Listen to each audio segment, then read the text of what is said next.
You are listening to WOOP-LP, Cleveland, Tennessee. WOOP FM is a broadcasting service of the Traditional Music Resource Center, and we play America's original music. Where'd the old town go? They moved it on north of here in the shopping mall.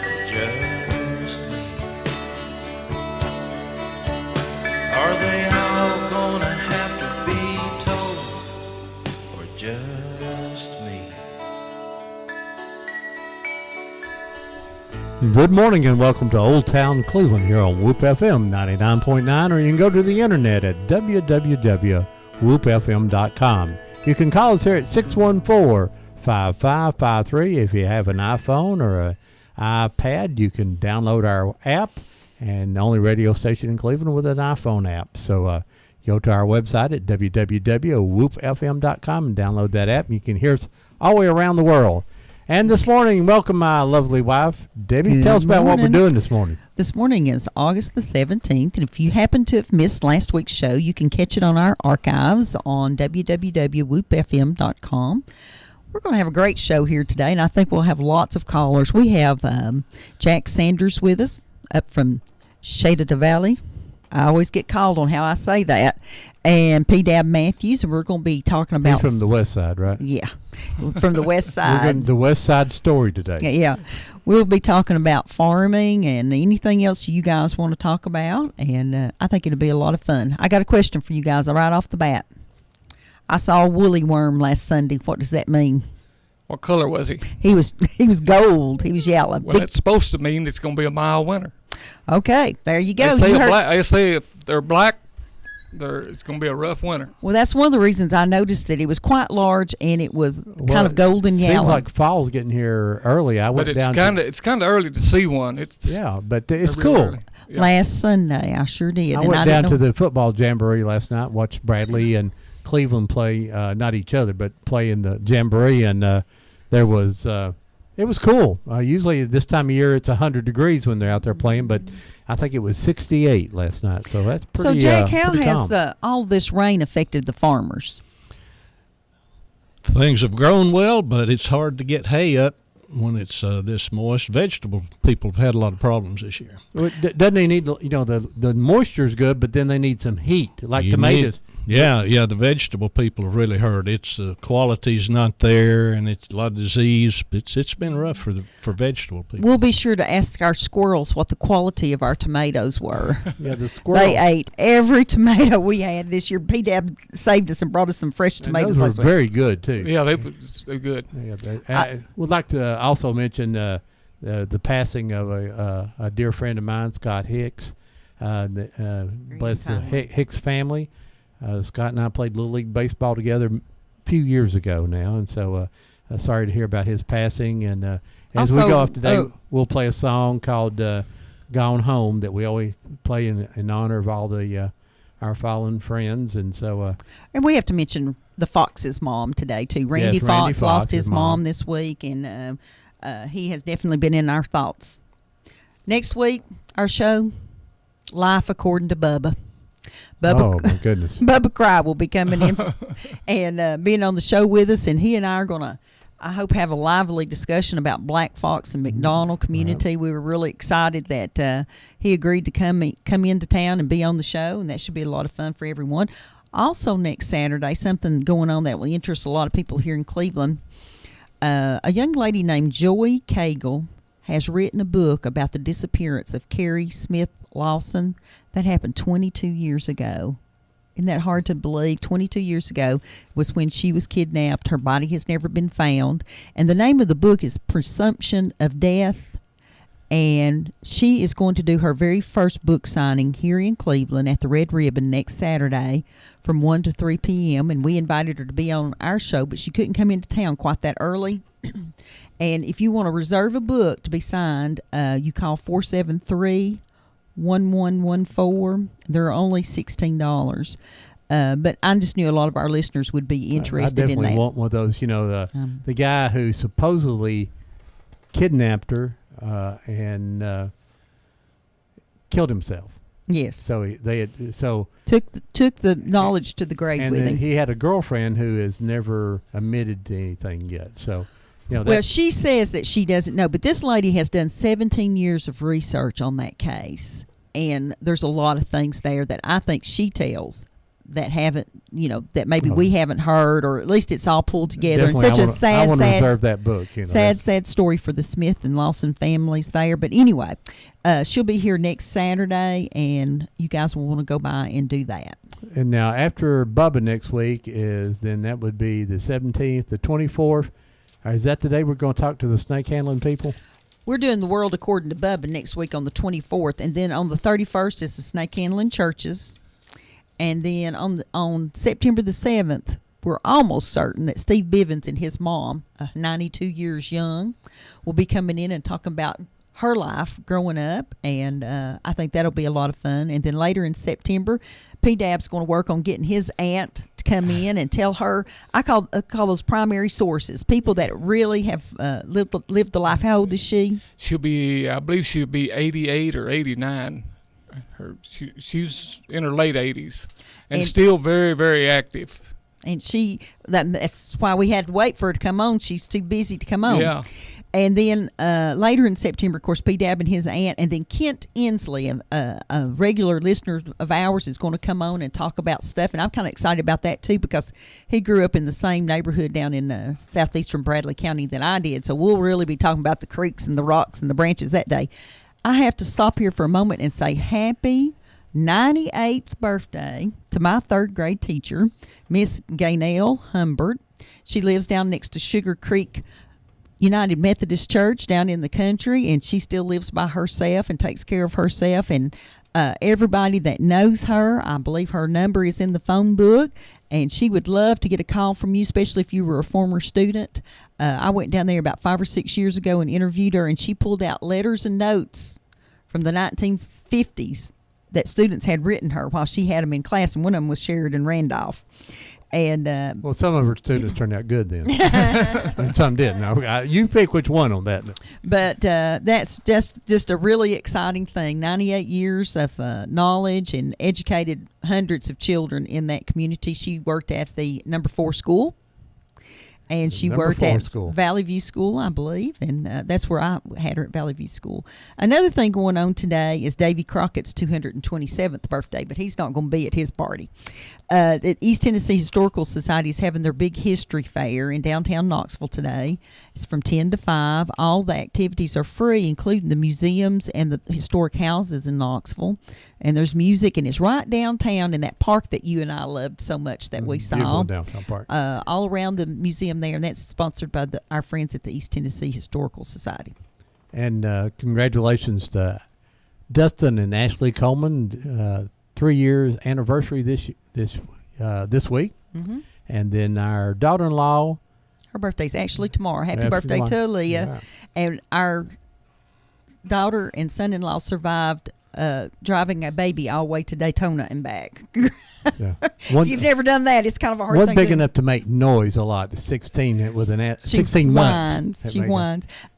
We have to say that we saw our wild and crazy friend Shane Lowe last night, and he plays from 5 to 8 p.m. here at the Bistro live every Thursday night, and we'd like to invite you to come by and listen to his music. He does a lot of really easy listening 70s music, and it's just a lot of fun to come by and see him. Yeah, Shane and I were both trying to get somewhere last night. Deb kept talking. It just kept telling the story. So, hey guys, one of the things that I wanted to talk about a little bit is, and some of the people online, we talked about, I called this program Strawberries because in the early 1900s, a lot of farmers got together here and decided they were going to grow strawberries, and this went on till God. When did it end here, Jack? Do you know when you grew strawberries actually, didn't you? I did grow strawberries, but the area you're talking about where they shipped them by rail car and things like that, probably up into till World War II probably, and that's when a lot of the labor got gone, so they probably had to quit a little bit. Well, the labor, and it was interesting that the labor wasn't adults, was it? Always, it was. And T-Dab, I think you were probably younger and picked strawberries, didn't you? A lot of them. Really, the strawberry industry started really over in Dayton, over on Dayton Mountain, and it transferred over into Bradley County and Hamilton County.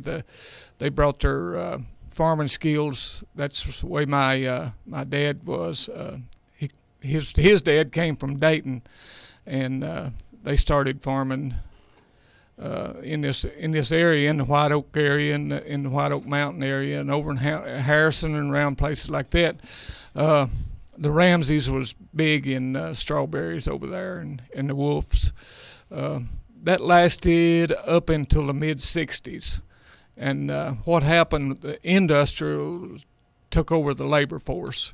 And that's the reason a lot of your strawberry farmers went out of business. They just couldn't get the labor anymore. And then shipping got so much easier around there. So the big, you could buy them from somewhere else and get them here as fast as you could get them from the place. We used to ship a lot we shipped by rail, bus, partial post. That back then you didn't have UPS and Fed Express. Mm-hmm. You'd ship them partial post. Sometimes it would take. It depended on how fast they wanted them. You could insure them and say 2-day delivery or something like that, but it cost you a lot more. But if you just took them regular package express, number 3 class, I think is what they call it, and sometimes it'd take 5-6 days to get there. You had to special pack them in moisture. So now, how old was you when you first started picking strawberries? I'm too old to remember that. How many was you? 4 or 5 years? 6, 7? 5, 6 years old. Yeah, we used to. I couldn't reach plow handles whenever we started plowing. I'd have to do like this if I'd have to hold on to the center rung to plow with. That's how behind the mule, and we'd pick them. I was 6, 7, 8 years old, and back then, when the crops came in, they would let us out of school. Dad would go to school and talk to the principal and say, "Hey, I need my kids to help in the farm." They'll be out for 10 days. If it rains, they'll be to school that day.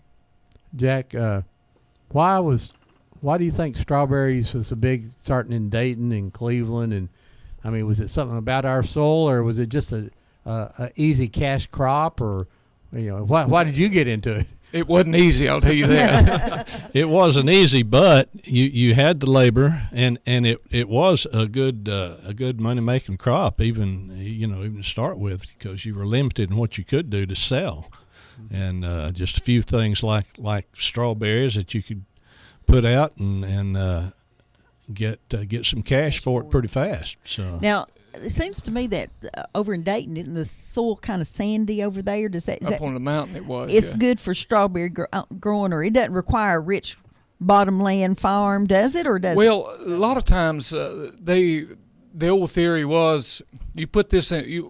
We always cleared a new ground, what we call new ground. We'd go and just fall out in the woods and go to clearing the timber and stuff off of it and work the ground up right there. One thing that was new soil.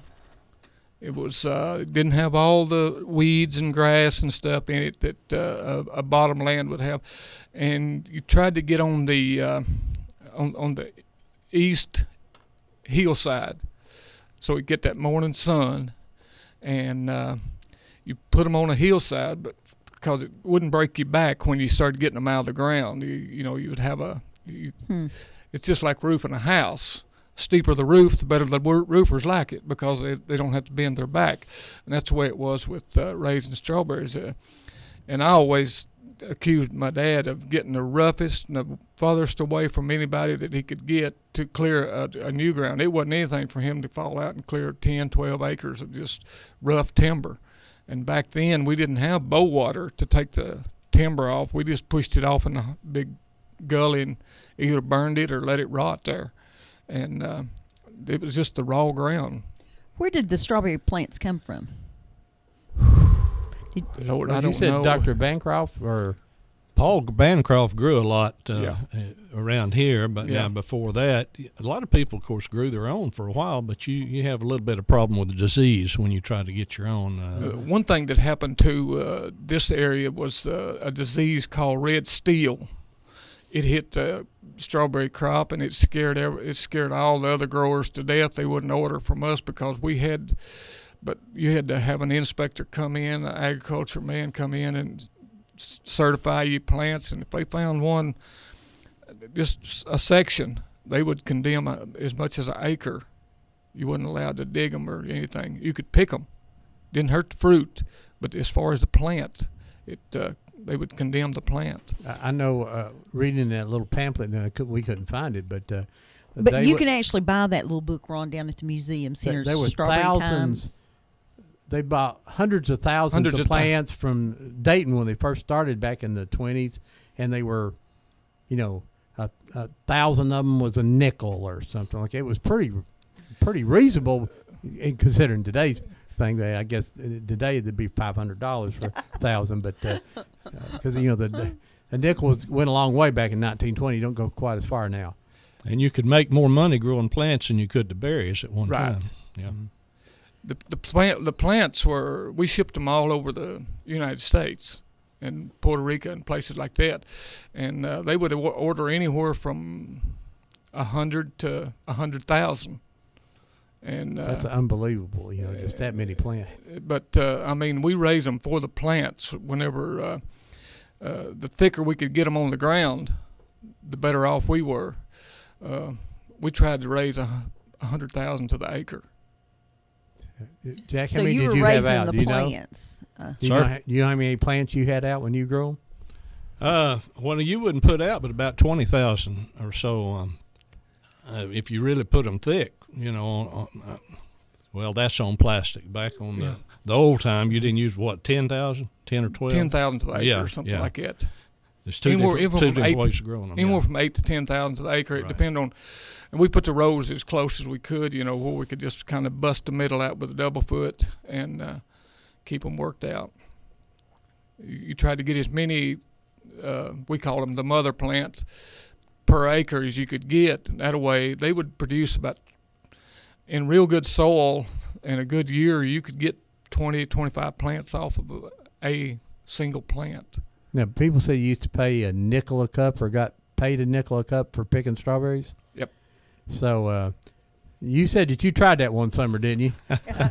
Yeah, when I was young and my uncle grew strawberries, I was going to make some extra money, so I took off over there, and I think I made $1 that day, and I decided that wasn't really the fast money-making deal that I wanted at that time of my life. So I read somewhere online when you posted about the show, somebody posted that they said that him and his buddy decided they would go and pick strawberries, and after about 2 hours, they just left, never got their pay or anything. They just left. Yeah, I just picked out the end of the row and never did stop. Just kept going. Jerry Neely said that he picked strawberries too. I think with you, didn't he? Uh-huh. And They said they took the caps off and packed them in milk cans and transported them somewhere. I think that's what he said. Now, there used to be a freezing plant in Dayton that we would, and they would only take so many because their capacity wasn't capable of handling so many, and we would pick a truckload and take them over there, and they would buy them. They didn't pay much, and we picked everything in 24-quart crates, and we would get, if we got $3, we were flying. $3 a crate. Now they get $3 for a cup, one little quart cup. It's amazing just how things have changed. And we used to, it wasn't anything to pick 40 and 50 and 100 crates a day. And a lot of times we wouldn't have enough to, we couldn't sell them, and Dad would bring them back, and that's where they went to the $10 crock or 10 gallon crock in the basement. Yeah, there you go. Good morning, live on Old Town Cleveland. Good morning. He may have already answered this, but I missed it. When he first started planting all those strawberries, how long did it take to actually plant them? We set them by hand, and you could set. One person could set maybe 3,000 a day, 2,000, 3,000 a day, as long as your back could hold out. That was the problem. Your back couldn't hold out over a half a day in setting those things because we set them by hand, and you had to stay bent over for sometimes a quarter of a mile. That's how long the rows were. So is that the reason for the children, because they had stronger backs? And they were younger, and they didn't have to bend over as They're far. closer to the ground. And Closer to the ground. And they had to do what Daddy said. Oh, okay. Well, thank you for answering me. I find this fascinating. I love strawberries. Thanks for calling. How you doing, Carmen? Bye. Good. Bye-bye. P-Dab, I think that the thing that we, kind of take for granted now, because strawberries are in the store 52 weeks a year, then it was just when they were fresh or frozen. In market. Yeah. In season. Seasonal. Hello, can I have a strawberry? Yeah, you sure can. How are you? I'm fine, thank you. The Korean veteran is down at the Peerless Road Farmers Market. He's got green beans, he's got tomatoes, he's got okra, he's got peppers. He's loaded with stuff. Has he got them lazy beans? You got them darn lazy beans again. Oh, I like them lazy beans. You don't have to pull the strings off of them. You just have to. Two kinds of them lazy beans. Oh, that sounds good, does it? Them big old flat beans. Now, do you know how to cook them green beans? Yeah, I know how to cook them green beans. I've cooked a lot of them. I'm going to challenge you to that now. I know how to cook them, yeah. You're going to have to prove that now. Now tell me what his truck looks like. It's a blue truck with a white camper on it. All righty. Everybody go down and visit our friend there at the farmer's market on Peerless Road. What else is there today? Anything else? Yeah, there's a guy there with some fresh watermelons right out of the patch. He's got fresh tomatoes and he's got fresh corn. Sounds good. One of my husband's friends. I'm Sounds getting good. hungry just sitting here. Love you guys. Love you All right, too. bye-bye. Thanks for calling, hon. Bye-bye. Bye-bye. You know, Okay. that farmer's market is a great thing. How's that changed over the years, Jack? I mean, you've been around farming a long time, and Well, when I was growing up, and the place to go if you had much produce was Chattanooga farmers market. We didn't have local farmers markets as such, very large, but you could take about anything to Chattanooga if it was good quality, and you could sell it because your There you markets, go. stores bought from the farmers market. Right. there. so I know my They could. grandfather used to bring chestnuts to town and sell them at Cook's Food Store. I don't think you can do that kind of thing anymore. Good morning. You live on Old Town Cleveland. Yes, I was don't want to talk anything about farming, but I wanted to ask Marilyn again where she said that book could be bought. Oh, Debbie. Presumption of Death. Okay, that is at the Red Ribbon, and that's on Central Avenue. It's close to Joe Rogers' Office Supply, and I think they're open like 10 to 2 today, something like that. And I think they're closed on Mondays, and then they're open like 10 to 5 the other days. 10 to what? 10 to 2? I think they're 10 to 2. Let me give you that phone number. You can just call them. It's 473 11 473 1114. 1114. Okay, Marilyn. Thank you, darling. I You're- love you. I know you. You don't know who I am, but I know you. All righty, darling. Bye-bye. Bye. She knows you well. Yeah, real well. Marilyn's her sister. We whenever we you had to get your plants up in the wintertime, in the fall. We'd start around October Let's get this going. digging our plants and shipping them. And later on in the year, we got to where we would dig them and put them on cold storage, and that way we could keep them up until the spring and ship them further north. So it was quite the process. Oh yes. Go ahead, caller. You're Good live on morning. Old Town Cleveland. You're live on the air. How you doing, Ron? I'm Brett. fine, Brett. How you? Good. Did you go down to Jamboree last night? No, I didn't. Well, gosh, you missed the Bears play there. I saw the highlight. Yeah, they won. Yeah, and Cleveland ended up winning too. Yeah, they done good. 14-0 over McCauley. Yeah. So what's the Braves doing? They ended up winning last night. Well, gosh, they're on a winning tear, aren't they? A walk-off homer. Oh, a dramatic win. Yeah. There's some more Jamboree games tonight. Yes, I think Walker Valley plays first tonight, don't they? Yes. No, there's the other one that plays at 6:30. Oh, okay. Walker Valley and Hickson, I think, is who plays tonight. No, it's Walker Valley and Howard. Howard, okay. Someone told me wrong then. Yeah. That's why you got to call in to keep it straight. Yeah.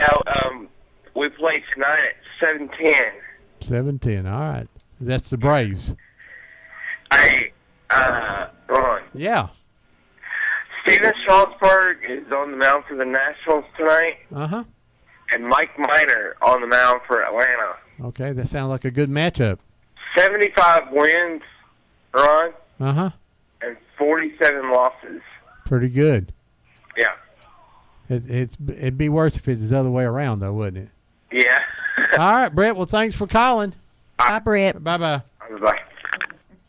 All right. Brett keeps it straight on the scores. Yeah. So now let me a strawberry plant, is it, now do I get this right, is it an annual or a perennial? I mean, do you have to plant the new plant every year? It's the best to if you're gonna we had to on account of shipping our plants out to get new growth. If you're gonna raise for the fruit, you can get 3 years out of a plant if you want to. We had ways of doing, we would go through, and after we got through picking, we would take a double foot and bust out the middles.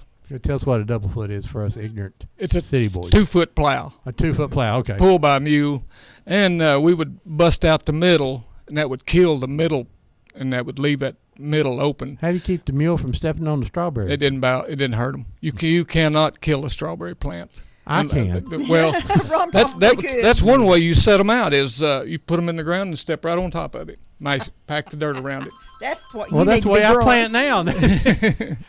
Good morning, live on Old Town Cleveland. Did you say there's some lesbians down there? No. I heard somebody talking about lazy beans. Lazy beans. Oh, lazy beans. I'm sorry, I heard P-Dab down there. Yeah. We should know Fro would call him with that question. Well, I was over here getting ready. My yard sales were cranking over here, and P-Dab's been here already, of course.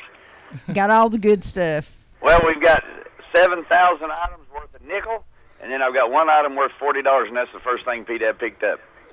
And he offered you a nickel for it, though, right? 2 boxes of 30-06 shells, by golly, ready to rock right now. All right. Well, what you got for sale? Everything, baby, everything. P-Dab can tell you about it. It's just packed over here at the Fro Daddy house. He has cleaned out his house. You know where his office is over here? Yeah. He has cleaned it out. He's got credenzas. He's got file cabinets, TVs. Hey, I've got a TV. I'll take $20 for it right now. I paid $4.95 at Walmart, and I tell you what, there's nothing wrong with it except the dog ate the cord in half and the remote.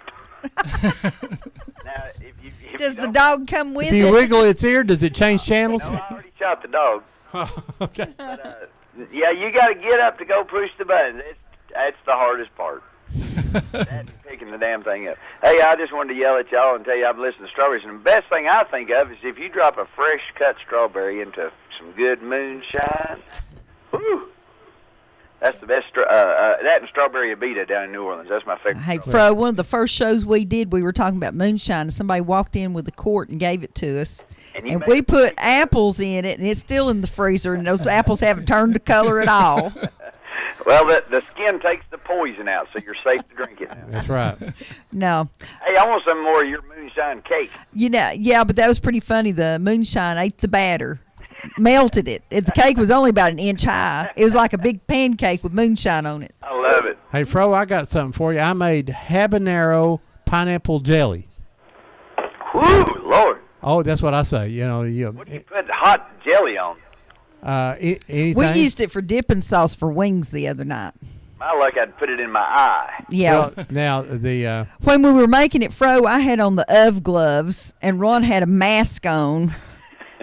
And we had on vinyl gloves too. Cutting the habaneros. I grew the habaneros, and it has habaneros in it. Is the pepper, but I'm going to sell it. I'm not as a jelly, but I'm going to sell it as a nasal decongestant. Like a weapon. You just put a spoonful of it in your mouth, and your nose will be clear for about a week. If you really have trouble, dip it your finger into it and stick it up your nose. It's one of those things, Fro, that when you taste it, it's you think, well, that's not too bad. It tastes kind of sweet, and then that habanero bites you. That's what Matador said when he thought it was a suppository. Oh, it burns! It burns! Hey, I'll let y'all go. I just wanted to say, hey, I've got y'all all cranking over here. We're catty corner to you guys over here next to the little Shell station. Right behind the Shell station. Yeah, right here on the corner of Keith and Inman. And hey, come on over. This stuff's got to go. It's a one-time sale, no inventory BS. I'm not making room for any other. This is it. It's got to go. Now, if somebody walked in and wanted to buy it all, what would you sell it for? Let's see. The shells are worth $40, and then I got all that other stuff. I'll take $125. Gets the whole cotton picking thing. Now, hey, folks, right there. And Fro would like to just get $125 and go home, right? Right. I'm going home, yeah.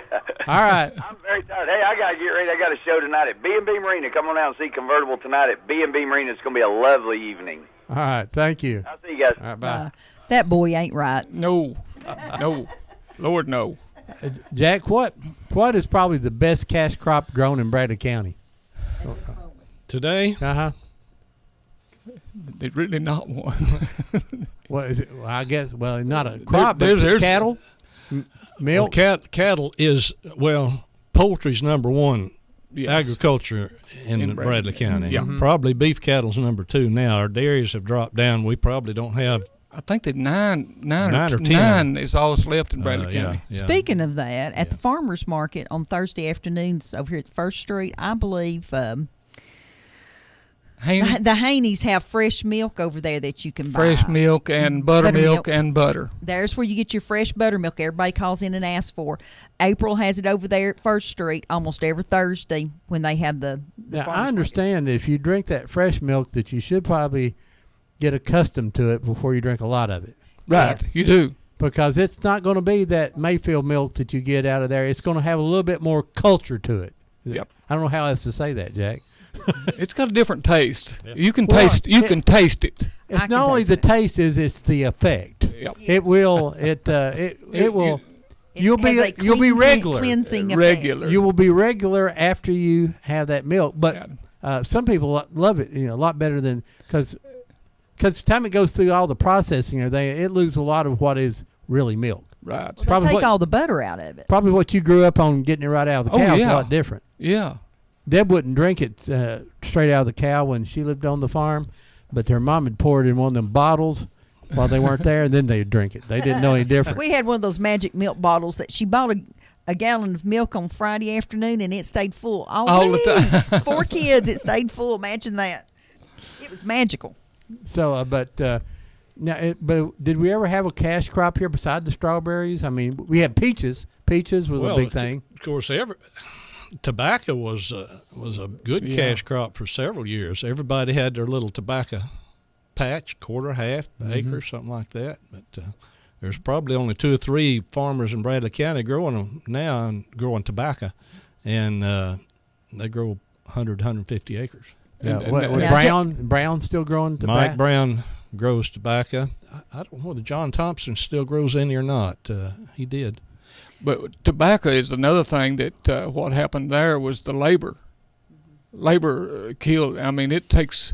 And back whenever we grew tobacco, it was a process of. I mean, they worked it just like it was an African violet. Mm-hmm. That's how they take care of it in the field. And when it come time to cut it, you didn't want the sun to hit it very long at a time. Didn't want it to blister, what they call blister or anything. We would cut it, and a wagon and 4 or 5 men behind would be picking it up, throwing it on the wagon, taking it to the barn. It took about 8 to 10 people together in I'd say half acre or 6/10. And this day and time, the way they do it, they may cut it today and not get it in till next week, and they don't even take it to the barn. They hang it out in the field and cover it over with a piece of plastic and work it right out of that. It's a lot different now than it used to be, and they get a pretty good chunk of money for it. But you've got so much labor and stuff tied up in it. And the machinery, it's ridiculous.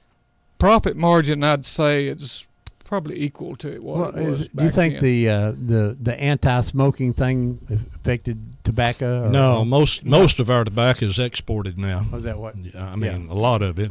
Transportation, has changed so much over the years that you can, and the way to store things. But I grew some tobacco. I got some cigar tobacco. I ordered it offline, and planted the seeds, and got 10, 15 plants, and I was going to. We looked like we were growing marijuana on our deck. That's what it looked like from the road. I hung it up in the basement, and they just rotted. I thought they were supposed to come soft and viable, and you roll them up and make cigars out of them. Never happened. What did I miss? I've never tried to make a cigar. I don't know. Well, I grew the tobacco, and and had some leaves. I said, well, that would work, and I'd read about them, but I hung it up. And you're supposed to let it dry, and it would just. It just crumbled up. It drew all the moisture out of the air or something. I would say right now, the biggest cash crop this time of year is just like the lady called in, is regular produce. The Lehman farm out on Michigan Avenue, he does real good out of his. And he sells right there on the road. He don't have to take it to the market or anything. You just pull in there at his house. I've never. You pull in there at the barn. But now, from a commercial standpoint, there's no. Mike Brown may be the only one that really does commercial farming growing now here. Oh, one or two people go a little. I guess Mike grows the most. Mayfield Farm does a lot. Mayfield Farm is trying to get into There's someone it. up off Belfont has tomatoes in a big greenhouse. He grows year round. You know who that is? Gosh, at Tasso Church, you turn left. Yeah, and it's up on the left up there. I don't know who that is, but he's got several big greenhouses he has tomatoes in. So, but now, over on Dayton Mountain, they raise acres and acres of tomatoes, and they ship them all over the country. They get a contract with Walmart, and they pack them. They got packing houses up there, and they pack them and truck backs in. Doesn't Mike sell to Walmarts and some local stores? I think he still does. Yeah. He still does. He hasn't. He's not growing the variety that he has, but he still grows quite a bit of. But this has been a bad year for, like I said before, all the vegetables and tobacco. We talked about that. Tobacco doesn't like cool, wet weather either. It's a hot weather crop. They like sunlight. They like sun. The prettiest corn I've seen in Bradley County, and I haven't been all over the county, but down here on Johnson School Road, over there close to Bachman Home, there's some of the prettiest corn standing out there. And I'm sure it's just feed corn because it's real close together. It's feed but corn. It's all the same height and nothing's brown. Usually you get something all dried out, but it's really Julius Beatty, he's chopping silage right now, and he's probably one of the best farmers on the west side, and he really does real good. He showed me something the other day. He had around his, I guess there's 40 acres in that one field, and he planted 4 rows of sweet corn all the way through that field and all the way around the outside perimeter. Now it's a lot of sweet corn, and he feeds the whole community. Whoever wants it goes and gets it and just picks it. And but anyway, on one side of his field of that corn, he said, I want you to look at the difference in the height. He said, there's a foot difference in the height.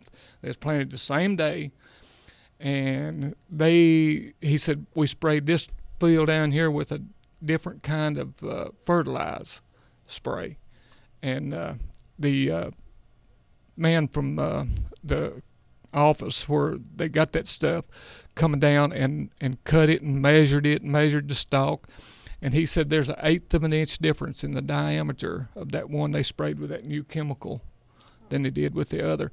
He said you might think that's not much, but you take 20 acres, 1/8 of an inch to the stalk, that's 5 or 6 loads of silage. And so that's the way they do that stuff, and they've got it now. They used to be, if you raised 100 bushel to the acre on a river bottom farm, you was flying. Now if you 100 bushel is that's drought. I mean, that's nothing. They look at 250 to close to 300. Do they go sell, by the pound. Does the farmers sell any of their silage, or do they just keep it for their own cattle? Most people keep it themselves, but this past year, since last year was so dry, I know of a couple of farmers that were buying silage from others that had a little extra, but normally you just put it up for yourself. Now, the hay you said been hard to put up because it's wet. Now, is it a lot of it going to be bad, or what happens when it just takes longer to get it up? A lot of it will not be the quality that you need to have because it scalds the bottom of it. Yeah. So, a couple, gosh, how long ago? 5-6 years ago, we had that drought. It didn't rain for a long time, and there was no hay anywhere. But being extremely wet, are we going to have?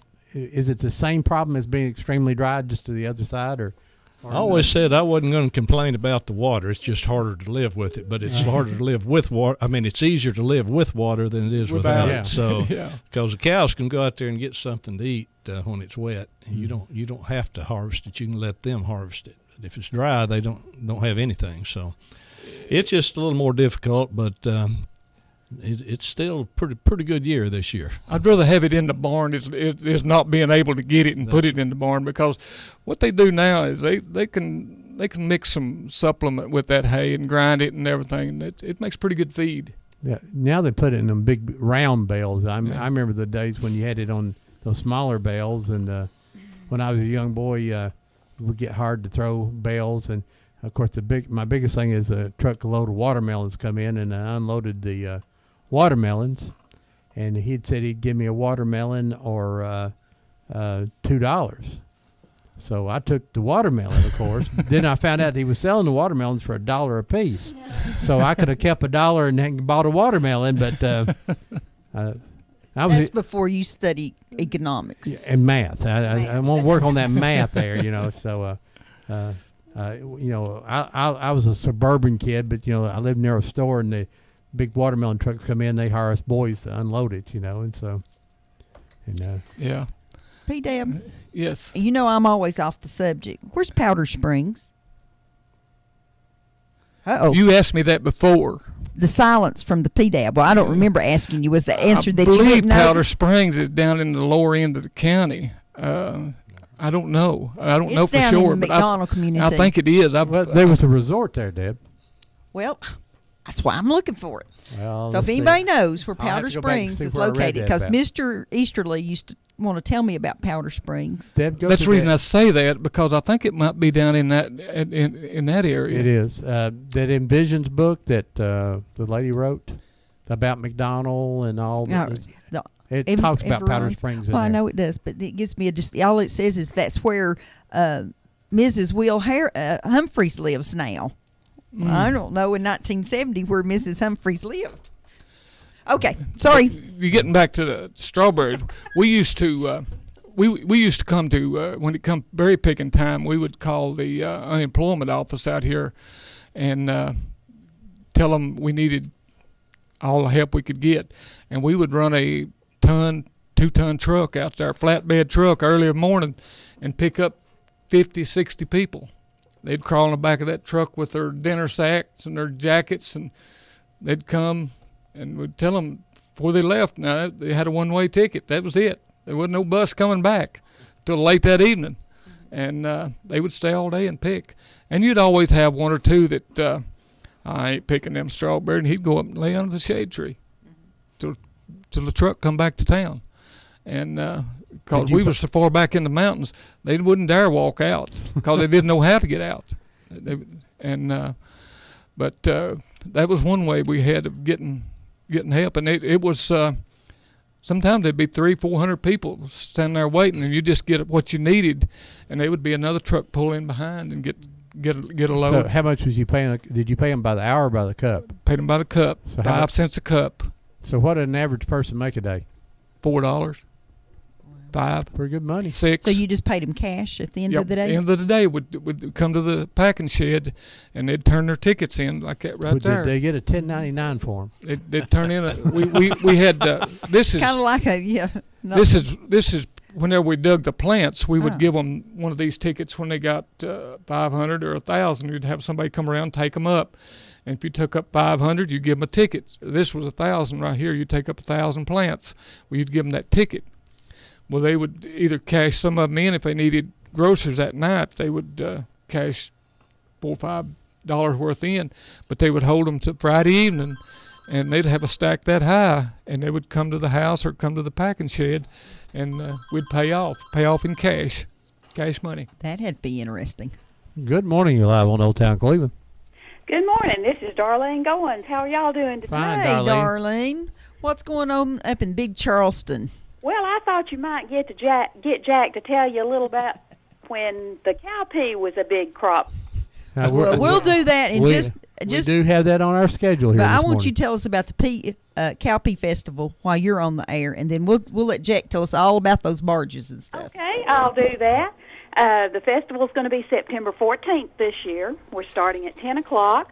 We have a lineup of entertainment that will start around noon, I believe. We're going to do the Princess and the Cowpea pageant starting at 10 o'clock. So if you've got any little girls out there that like to dress up, then go on our website and fill out the registration and send it in. It's not real expensive. We've got our crafters back. I believe we have more crafters this year than what we had last year, so that's great. We're going to have our headliner this year is going to be Billy Dean, so we're real excited about that. I don't know, some of the younger folks might not remember Billy Dean, but those of us that are my age would, and he had some good time hits. He's a Grammy winner, so we're real excited to get him this year.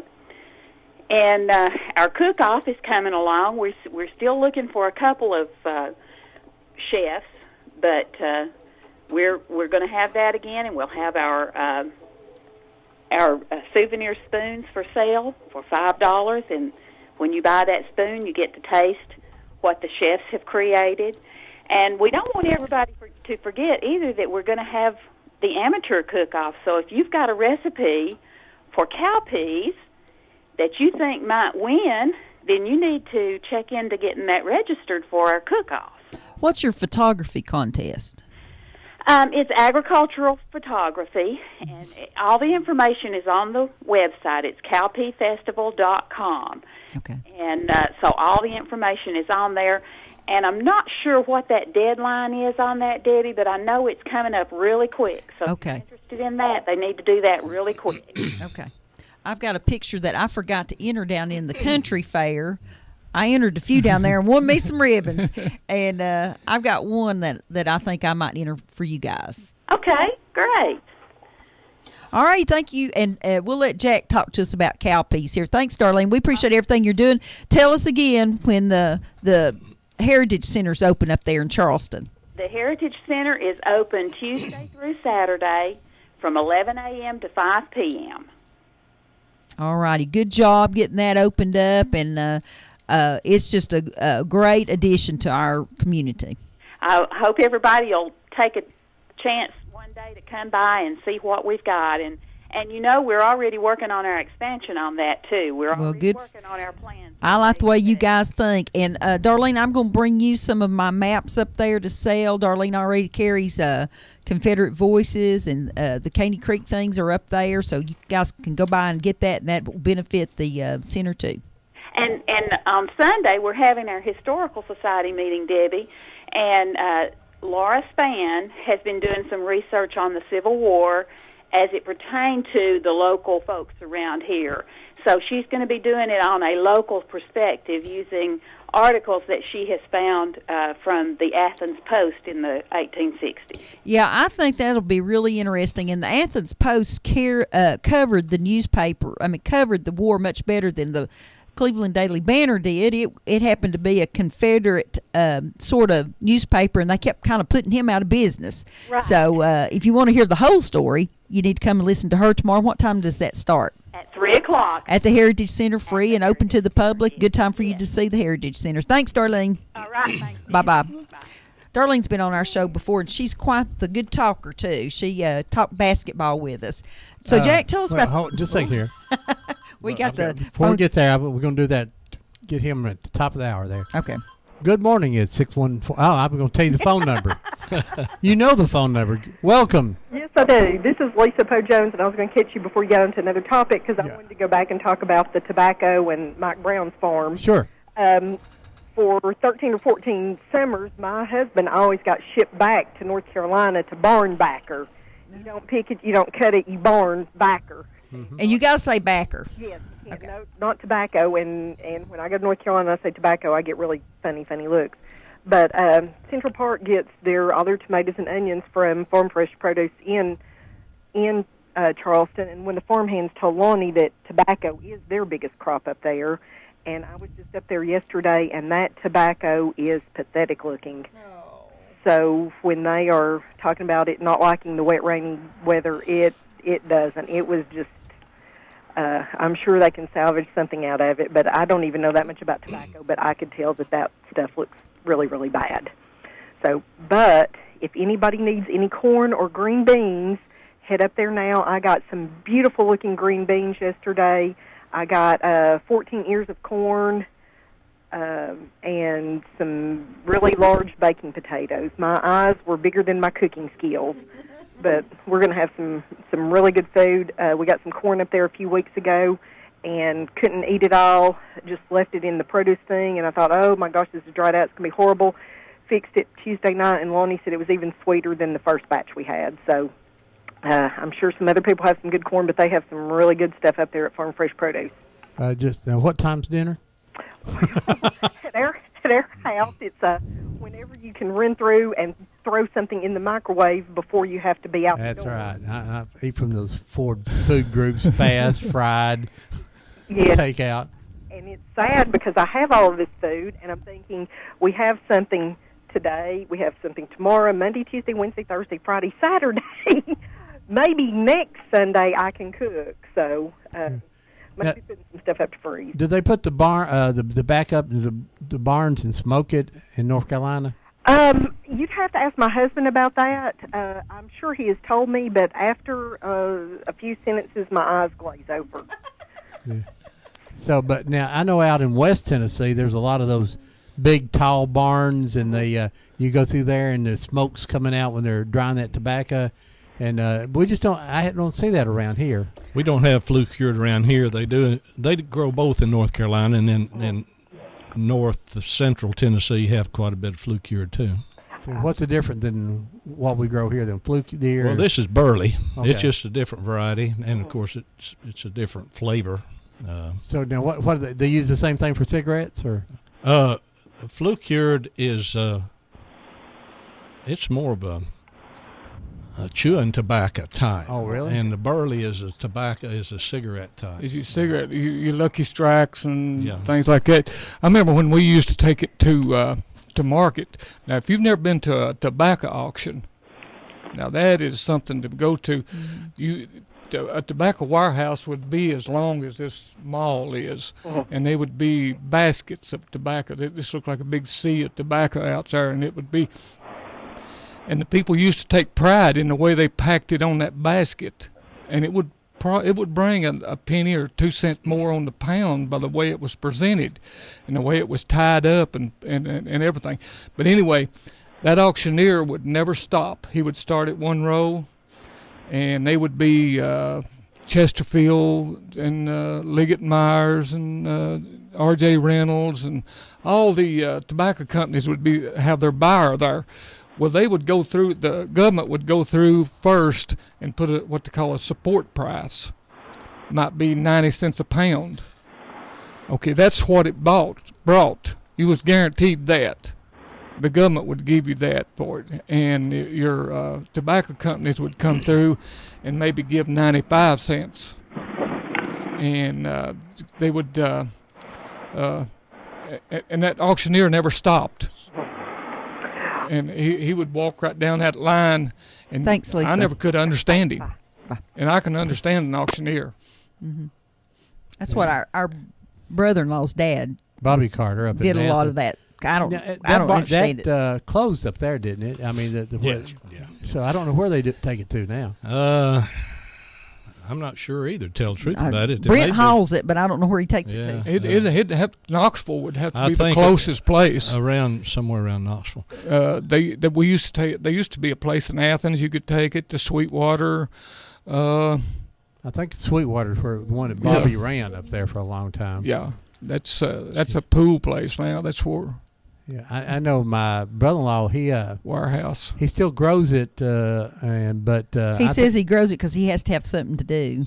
But now there for years he made the shoots. He has greenhouse, and he really makes more of his money off the beginning of the season than he did. And the pepper plants, and he does all that. Jack, do you have something there? I had talking about the tobacco, just something a little humorous. Like I said before, everybody used to have their own little. Hold that thought right you know the magic word's Jack today. Every time we say Jack. Good morning, you're live on Old Town Cleveland. Hello, Ron and Debbie. Hey, Miss Ella, you're late. She sobered up. I've been trying to get in. Everybody keeps calling. They couldn't get in. Well, gosh, it's just a busy day. I know. Hey, guess what? I went to Pokey's last night with my son from Dayton, Ohio. He didn't dance with me because he said he couldn't dance. I don't believe it. But anyway, I danced so much last night. I danced with Mark. He can't say he wasn't there this time because he danced with me, or it must have been his ghost. Well, how many beers you have? About 3. About 3. Now, it's her birthday week. About 3 could mean 6. Hey, well, I don't know how much longer I have on this earth, so I'm going to celebrate. Well, that's right. That's why you ought to do it. And Pokey pays for all my food and drinks. Well, that's nice. It's good. So if he's paying for it all, I would drink more beer then. No, I don't want to get sick. if I drink more, I get sick. Miss Ella, well, happy birthday, Miss Ella. I'm glad you had a good time last night, dear. Yeah, I did. Somebody told me, said, boy, I can't keep up with you.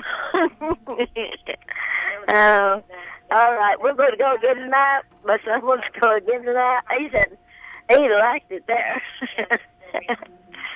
All right. Thanks, Miss Ella. Bye-bye. Bye-bye. Go ahead, Jack. The people, that grew the tobacco on every farm, and a lot of times we'd have people on there. Hold on here. That's okay. We'll get it. Good morning, live on Old Town Cleveland.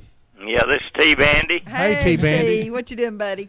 I just got back out of the hospital. Well, I tell you what, you got to keep those hospitals in business. Yeah, we are too here lately. No, I thought I'd put my 2 cents worth. Go ahead. I always like your opinion. Go ahead for a nickel. Cotton raisin. Go ahead. Cotton raisin. No, we ain't talking about cotton yet, but go ahead. yeah. I know Jack when he was a young boy. Back when I was a young feller. Does he know any stories on you? I don't know. He might. We just lived across the hill from him. There's a crow flies. Okay, well, tell us about your cotton. I've got cotton here. I got a row about 15 foot long. Well, Ron wants you to save him some seeds. Okay, he can come over here and get one of these plants and set it out in the tub because I got it planted too thick. Okay. It's blooming. Hey, T, you picked cotton there on my place one time, didn't you? Didn't you say they used to grow it there? Yeah, and we used to raise 10 or 15 acres there at Long West. Yeah. I tell you, you used to chop tobacco too, didn't you? Yeah, I used to raise tobacco, and I could use one of those spears for 2 people to cut. Yeah. Well, kind of explain that to everybody. Huh? Explain how that worked to everybody.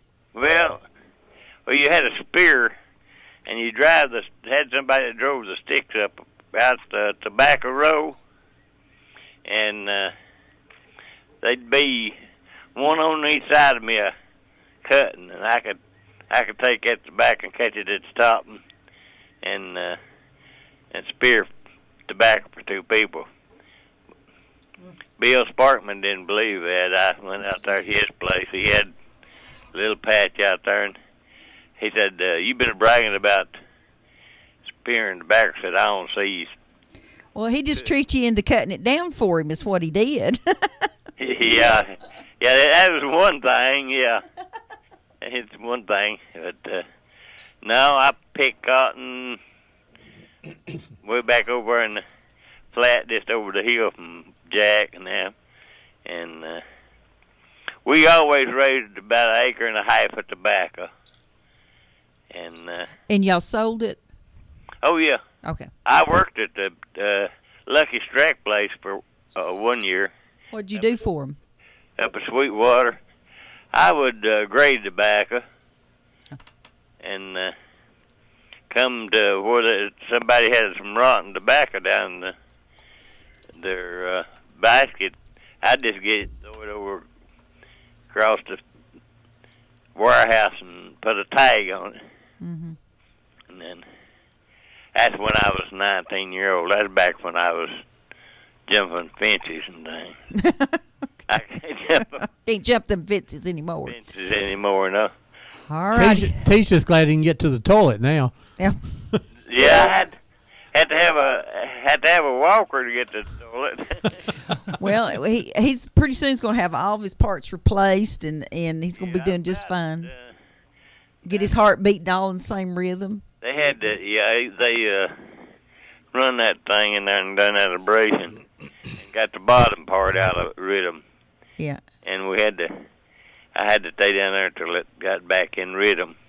Well, good. I think you'll feel better now. Well, T, we're going to take a break. Thank you for growing cotton with us this morning. Okay. Bye-bye. Hi, Jack. See ya. All right. Hold on there, Jack. We're going to be back in a minute. We're going to take a break. We'll be right back. It's time, top of the hour. WOOP LP, Cleveland, Tennessee. Check into cash. Hi, this is Lisa with Check into Cash. Loyal customers have trusted us for 20 years to get extra cash. Stop by our stores and register to win great prizes during our Customer Appreciation Week going on now through Saturday. Visit checkintocash.com for the store nearest you. No purchase necessary. See store for details. Borrowers often use payday loans over a period of months, which can be expensive. Get on down. Check into cash. Ka-ching.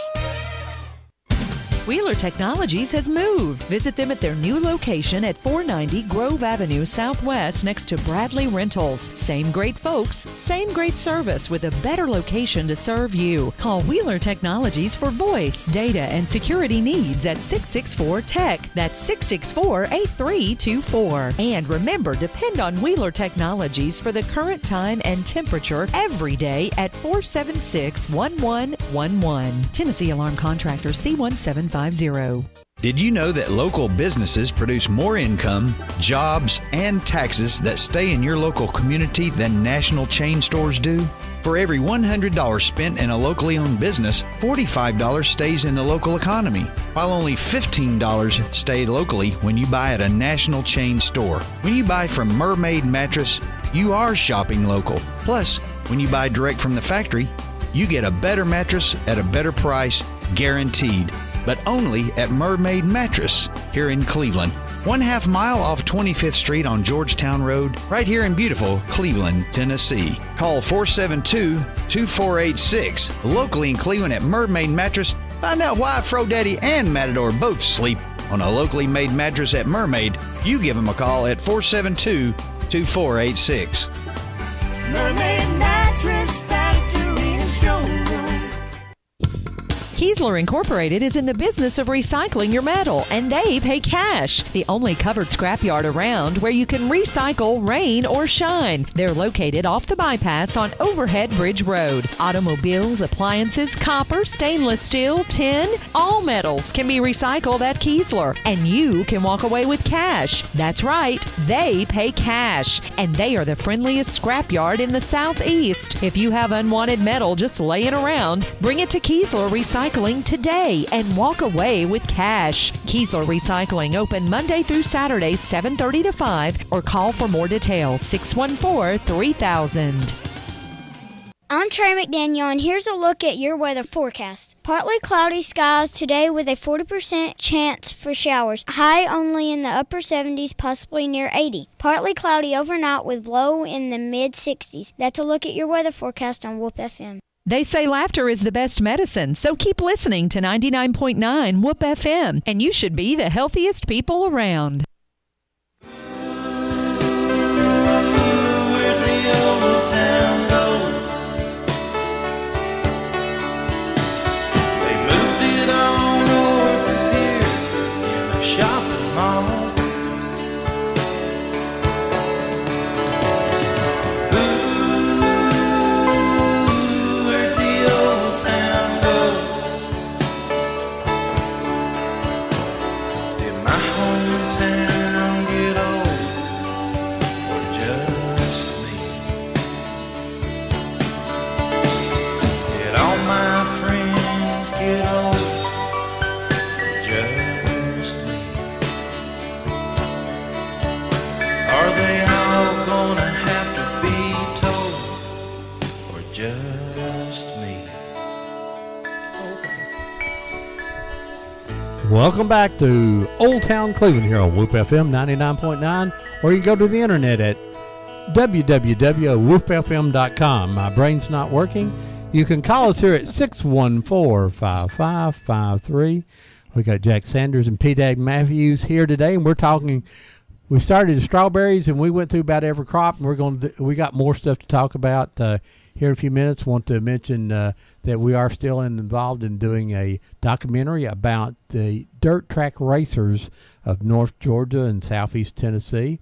So if your family ever raced, or you were a regular fan, have any kind of pictures or movies, we need those for the documentary. We'd like to thank Boyd Speedway for being our base for our operations this year for dirt track. We've been on the flag stand, in the pits, cameras in the cars, so it's been pretty interesting. They have been very helpful. So you can call us if you have any questions for the hotline for the racetrack. It's 472-5256. If you're out of the area, it's 423, of course, 472-5256. Or Just leave us a message and or we'll you get can back. find us on Facebook at Old Town Cleveland. And like I say, all our shows now since March are archived. Go to the Whoop FM site, click on archives, view all the archives, and you can find Old Town Cleveland shows. They're both video and audio, so you can see everything there. So we would like to send out some get well wishes to our good friend Doug Mizell. Yes. Doug had to have a little bit of surgery this week. Had it would be like a kidney stone, but he had it up here in his saliva glands, and they had to take it out there, and it was giving him trouble. But he should be okay now. Surgery's done. He should be better. So we'd like to thank everybody for that. And if you haven't got your copy of the Caney Creek documentary, it is at the Museum Center here in Cleveland. It's at the Ducktown Basin Museum. It's at the Polk County News, and it's at the Hiwassee Heritage Center there on US 11 right in Charleston, on the right as you're going north. So, or you can go to oldtowncleveland.com and order it directly offline there. So we've been talking about farming and different things, and Jack, you had a story there that we've tried to tell out. Go ahead and get it in here this time. We said Jack, so look out, the phones may ring. That's all right. But when we did the tobacco, a lot of times you'd have people living on the, we had people living on our place that helped us with the dairy and things. And a lot of times you would let them kind of do tobacco on halves. They'd do the work and you'd supply the money. And so nobody's around that from this family anymore, so I can say this, but we had one fellow one time, had done that, and you took the tobacco first of the week or whatever to the auction house, and warehouse, and then they'd have the auction, and you'd go back and get the check later on. So come time, they had the tobacco ready and everything, and Dad said something to the fellow about taking it up there and trying to get a time to take it, and this fellow said, "Well, Paul," said, "tell you what," said, why don't you just take that tobacco on up there? And he said, but I'll go get the check later on this week. So. I thought you were going to say you took the tobacco and just kept going after that. No, During our break, we had a great discussion. These two guys did about cotton gins and the cotton gins that they remember when they were wee children that they were still around here. Tell me about the cotton gins that were up in Charleston. Somebody. Jack. Well, we were talking about the cotton gins, and I remember 2 cotton gins when I was a boy there. But P-Dad was talking about watching the vacuum system that they sucked it out of the wagons. They'd bring it in just wagons and loose where they picked it and threw it in the wagons. So what kind of sides did they have on the wagon to keep it on the wagon? Was it solid wood or was it like chicken wire? It was just. It was slatted. Cotton wouldn't fall out. It was matted together enough. And whenever they loaded it, they would pack it in there. They would walk it in, and that would be packed down. And you didn't drive fast enough to blow it off anyway, because you was blowing your profit away. Mm-hmm. And so they would, like Jack said, they would just. You'd back under the chute, and they would just vacuum that stuff up, and it would start ginning right then. And what is that? What was it doing to it? It would just take it and send it into the process, and you could go through and watch it. And one thing, they had glass things to watch it in case they seen a foreign object, a stick or something. They could stop it, and you'd be surprised how people used to try to do. They would put. I've heard of them putting salt in their cotton because it was white and make it heavy, way heavy, and they people would try anything to do that stuff, and they had glass to where you could watch it in the process, and it just went through the process. And when it came out over on the other side, it came out in. They tried to put it in a 500-pound bale. Okay, the gin. Does it take the seeds out of it? Took the seed. Took the seed out of it. And what about that hard shell on it? You could either get the seed and go back with it, and what they done, they would grind that seed, and they call it cottonseed meal, and they'd feed it back to the cattle, and it was real high in protein. And you only put just a scoopful in 300 or 400 pound, didn't you, Jack? Because it was really. So it was valuable too. It was valuable. Huh. And you'd also take the seed back, and you could save it and plant it next year. Mm-hmm. Or the cottonseed hulls was also used for feed too, but it wasn't the protein that the meal was. Mm-hmm. So in the end, you had your cotton that had been kind of basically cleaned up and ready to ship off to wherever, and then you had byproducts that were fed back to the cows. Huh. Right. Now, so it was a little better than picking strawberries because it's up on a bush, right? No. Wasn't no better. But there's still, you picked a lot of it. You paid by the pound? Paid by the pound. How much cotton balls did it take to make a pound? A couple of hundred? If you you'd have a sack 4 feet long, and you'd be lucky to have 25, 30 pound in it, wouldn't you, Jack? Yeah. And if a good picker picked 100 pound a day, he was flying. I was telling P-Dab, we were talking about the cotton. You got 3 cents a pound, 2 to 3 cents a pound for picking. We were talking about the cotton gin that used to be down in Cohutta, Georgia, and my grandpa worked at that. Tom Clayton worked at that, and when they revitalized Prater's Mill, they took that cotton gin down there. And when you go into the entrance there, it's right there on the right, and it's up and operational. And a lot of times there'll be somebody there explaining how to do. And he helped them move that in the 1970s and set it back up. There's a picture of him and the cotton gin in the Whitfield County Historical book.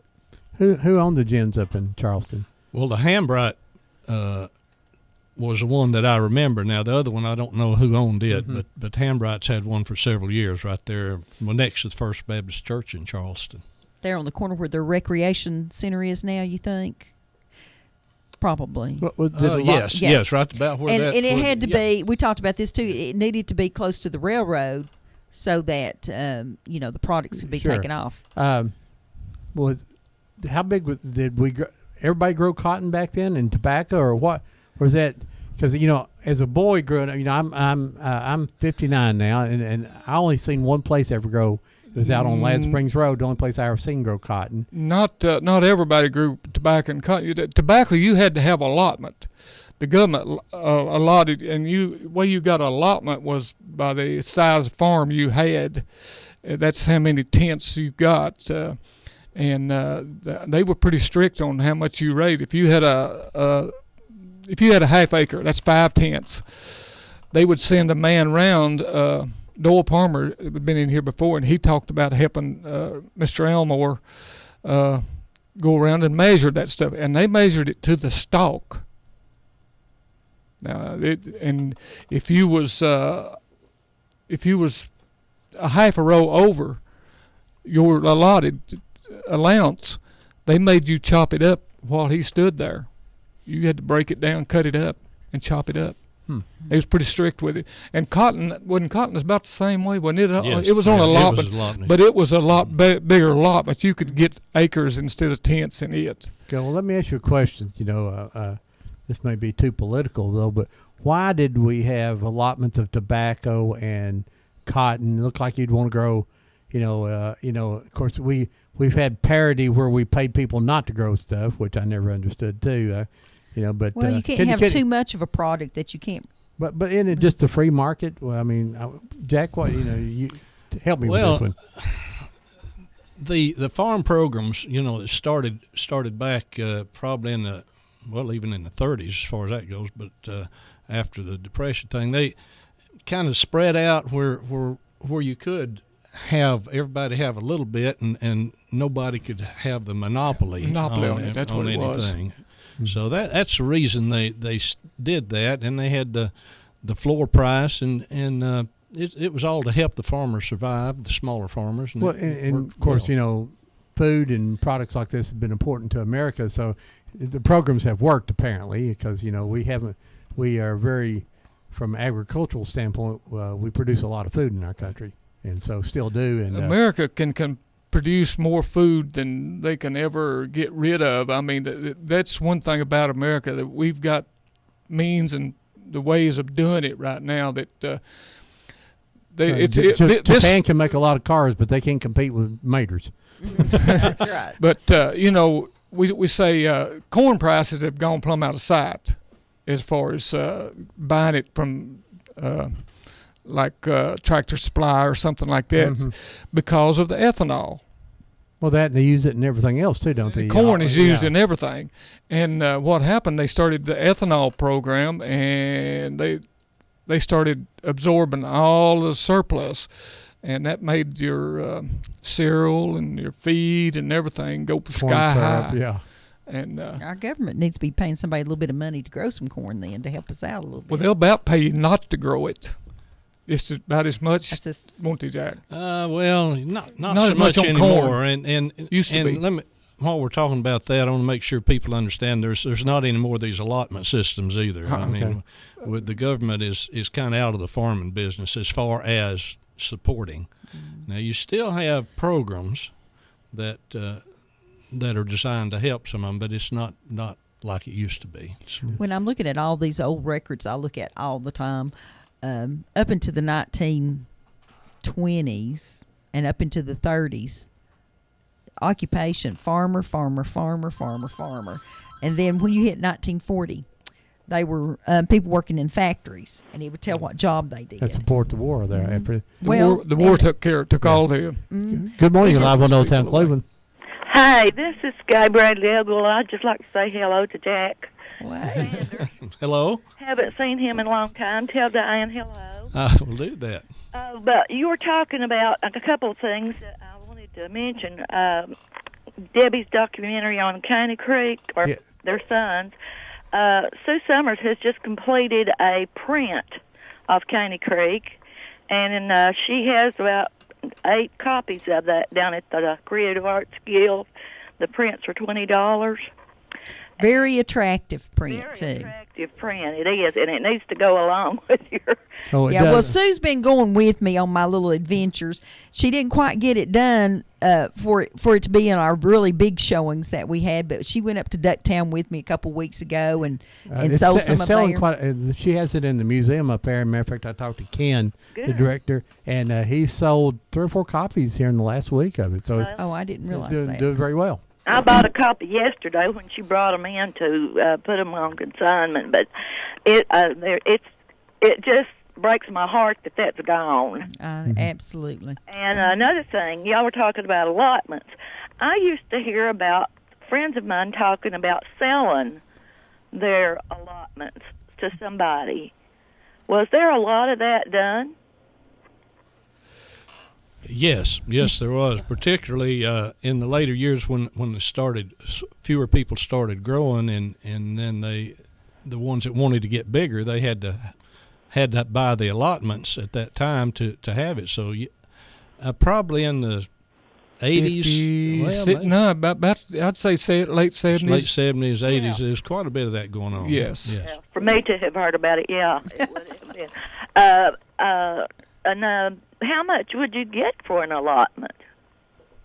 Not very much. $150, $200. You know, it wasn't much. Oh, I see. It was just quick dollar for the man that was selling it. So ain't that about right, Jack? Yeah, I can't remember exactly. I mean, a lot of they were on poundage, I believe, and you paid so much a pound, but I can't remember, maybe a nickel a pound or something like that. Sometimes they would just trade. You know, they would trade maybe a cow or something. You know. Okay, well, I was just curious about that because, and then you mentioned the ethanol. Well, it looks like they would let them start just willy-nilly start growing them again if they're going to be using that much cotton. I think it's just so expensive to get started now. If you don't already have the equipment. How much is seed corn a pound? $100 a bushel. It's over $100. I mean, over Yeah. $100 for 50 pounds now. And how many for seed corn. How many acres would that? It'll do about 3 to 4 acres. So, and then you figure that they're saying right now, university says you consider everything, you've got probably $300 in an acre of corn. There you go. $250 to $300. Gracious. How much will that produce? I mean, what kind of price? Well, do you like PDAB was saying, if you get 100 bushels, that's not very much. But around here, 150, 200, pretty good. Yeah. Okay, well, I'll get off of here. Thank you. Very interesting program. I grow on my deck because I can't grow anywhere else. That's where I grow. I'm like Ron and Debbie. The squirrels didn't get my tomatoes, though. We have the meanest squirrels in the world in our house. You know, they I- will sit and eat our tomatoes as they're looking in the I window took at us. cayenne pepper and put all over my tomato plants. And apparently I have Mexican squirrels because they loved it. Okay, I'll get Thank off you. here. Let somebody else call. All right, bye-bye. Bye. You're listening to Whoop FM, Old Town Cleveland. You can call us here at 614-5553. Got Jack Sanders and P-Dab Matthew. And we've been talking from strawberries to cotton to tobacco, and we've been talking just about the area farming. One thing I asked you guys, or maybe someone out here, if you've ever picked strawberries or planted them, let us know. Call us here. Or if you ever worked around, there was a big cooler system here in Cleveland. And, for some reason, I Deb thinks believe it, it's. It was down on Wildwood. Oh, so that one was see, on I thought it was over where on It was water. ice plants. What it was. And you'd take all your fruit there, and they would freeze it or keep it cold for you when Now, they shipped it out. I read in Mrs. Campbell's book, and this may be predating you a little bit, P-Dab. She said there was a cooler system there across from the depot, but that may have been in the 30s. Uh-huh. But no, because she Well, was 90 in when she the died. later years, each farmer got their own cooler. Would buy their own cooler. This was freeze one where cold storage plant. households, this was before refrigeration, and the household could go up there and rent space. And Rent keep a locker. Rent a locker to keep their stuff cold. And it may not necessarily been stuff that was being shipped out. It was just stuff that you needed to keep Could cold. you just go up there and sit? I mean, there had been days where I was rented a locker if it was cool. Now there's a picture online on the Tennessee Archives and Libraries, their digital library, that shows a lady packing frozen strawberries. Yeah, that's supposed to be here in Cleveland at the freezing plant, which that, is where that I little think you're book's talking at, about. down at the museum center. I'm gonna go buy It my is. copy because we can't find ours. I'm gonna go down here in a few minutes because it has a Strawberry lot of something another, Yeah. but they'll know which one. Or you just go back and look, and it's probably $7 or less. Yeah, and it was it's a good little book, right? But in my ginormous library, it's gotten under something. So, but if you have any questions, give us a call here at 614-5553. It's good talking about old times. I'm probably a little older than Jack, and so, but we used to have. They would be people would kill a beef in the community, and they would truck it around And sell it. to the neighbors. Well, sure, while it's still fresh. Hey, if you got caught doing that this day and time, they brush him out and wouldn't hold you. Good morning, you're live on Old Town Cleveland. Good morning, Ron. Deb. How you doing? Hey, Bullet. What's up, buddy? I think me and that T-Band is going to keep Scotty's in business. I just got out this morning. Oh, no. Again? Okay. Yeah, and I just want to say, you was talking about cotton picking. Jess Cook used to have a cotton field, and my Uncle Chester took me one time, and he said, that's the last time he's taking me because I didn't make nothing. And I want to thank Pete out for leaving that Matthews T-shirt down there. I got it. Oh, did you get it? Yeah, and Good. I appreciate it. I used to have about 20 of them. I figured you did. But anyway, I've been enjoying it. I just kind of woke up. I'm trying to get a little sleep here this morning. But, yeah, I had to go back and hope everything's going to... they keep saying if I don't get no better, they're going to have to operate on me. So. Oh, no. Yeah. But well, Bullet will tell you the only thing that we can grow at our house is algae in our pool. We got now. It looks pretty good this morning. We still Bullet. have a quarter of that moonshine in the refrigerator. We can give you a glass of that. It may not cure you, but you won't give a darn for a couple of days. well, Deb was telling me that your mother had the same thing I've got, and I was told that you need a lot of fiber in your diet, and I don't know what all fiber. I'm going to have to get with it and start putting some fiber. Hey, just Well, some. all right, this is what you do, Bullet. You go buy you some cereal, go outside and cut open the box, pour the cereal in the garbage can, and eat the box. A lot of fiber. Just some grape nut will do it. Grape nut cereal. Well, Bullet, we hope you're feeling better, buddy. Bye-bye. Cowpeas. Let's get into that. Oh, you know, okay. Let's turn the phone off for just a second. The Cowpeas is is going to be a festival up in Charleston, and people go. And I still have people ask me, "What in the devil is a cowpea, and why is that?" And I said, "But so Jack, take us back to the early days of cowpeas." Well, I wasn't around the early days of cowpeas. Well, what you know, but somewhere I had read, that Charleston was the cowpea capital of the world. So Darlene and Melissa Woody and some of us were talking about things to do for Charleston. We were at some get-together, and so I mentioned that, and, of course, Melissa and Darlene took off with it, and they've really made that into a good thing. But the cowpea is like a black-eyed pea, southern pea. Crowder peas, purple hulls, silver hull crowders, anything in that variety are called cowpeas. And in the early days of this country, I think, the cowpea originated in, I believe, Africa. It's a hot weather crop.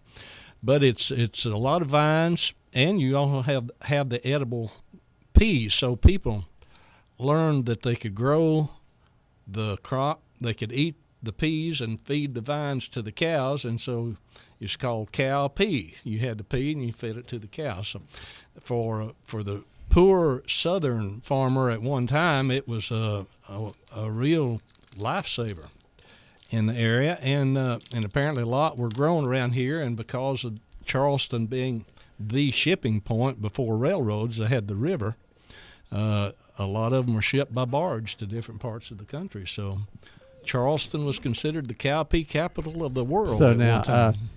I understand, back in the Civil War that they actually, because as the soldiers come through, and food got harder to get by, because, the guys who were farming were out fighting and people burning crops and all that they grind it up and make cornbread and anything they could out of it. So it was well, and the real people survival that for them. were staying here, the soldiers that were staying here would go, well, those are old cow peas.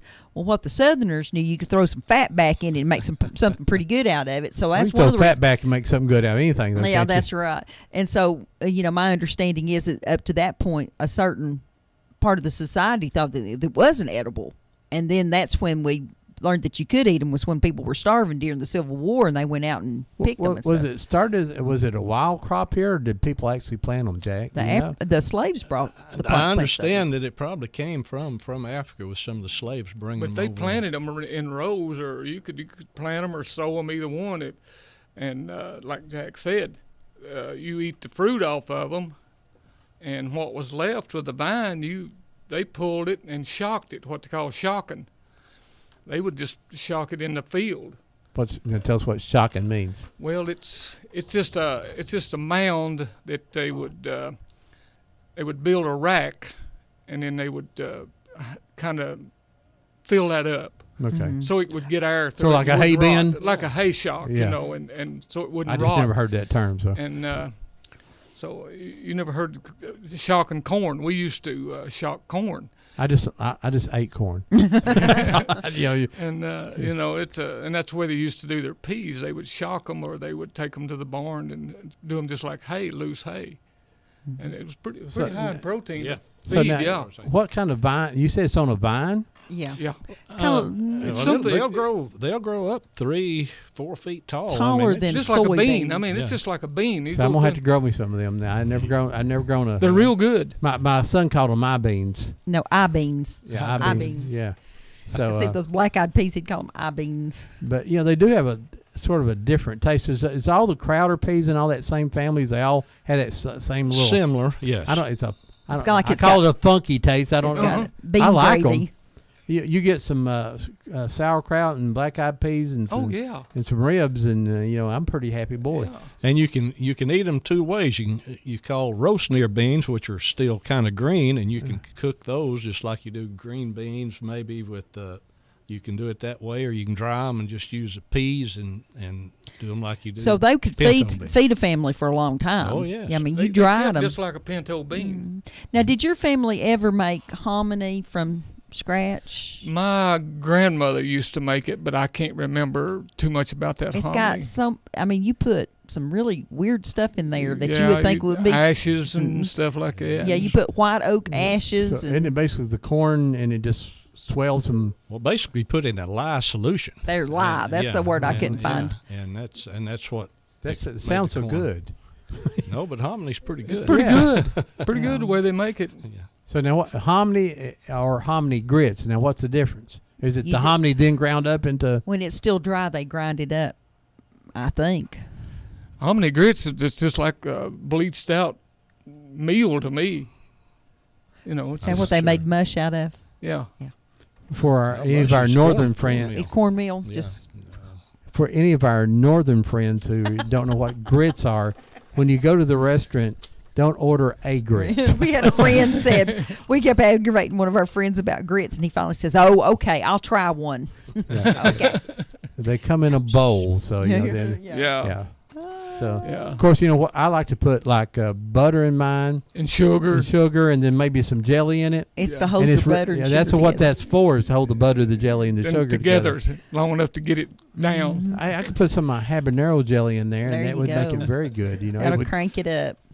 That is hot stuff. Yeah. Habaneros is one hot pepper. I won a prize at the fair at the Foothill Fair for For my his pretty yellow peppers. for my yellow habaneros. Yeah, I've seen that. Farming to this day and time is really, really changed in our time, hasn't it, Jack? It's from what it was back when we were growing up to what it is now. They farm with they hardly ever get out of a tractor to grow An air-conditioned air tractor with a conditioned radio. Yep. And they plant the corn crop, and they don't go back until they time to harvest it. See, when you had that mule, you plowed and fertilized at the same time. Yep. Yeah. and my dad, and I've heard my dad talk about they lived up on the Hiawassee River and Tennessee River up there, and he said they would plow their corn till it was in Rochenier. They would still be plowing it, working the ground, and they killed her crop. What they done? They didn't realize and they didn't realize it, and they thought that was the way you're supposed to do it. And he said up there you could, in that before they backed the water up in those river bottoms, said you could grow 90 to 100 bushel of corn per acre without any fertilizer. That's how rich that soil was. Oh, it had to be, yeah, all that. Now, you said a word that maybe our northern friends don't know what a roasting is either. That's that's not a common phrase anymore. Roasting ear. I know it. I heard it growing up with my grandpa. Roasting ears. Everybody used to have, as Deb and I, we'd go around, drive around thing, and there used to be a little garden out behind everybody's. My dad called them victory gardens. Yeah, but there isn't any. I mean, people just don't plant gardens like they used to. There's still some old timers around that do that, like P-Dab. And do you keep a garden? I do, not a big one, but mine keeps getting smaller every year. My grandson will come up and help me every once in a while, and I'll say words like Rochenier or bear down on it or something like that.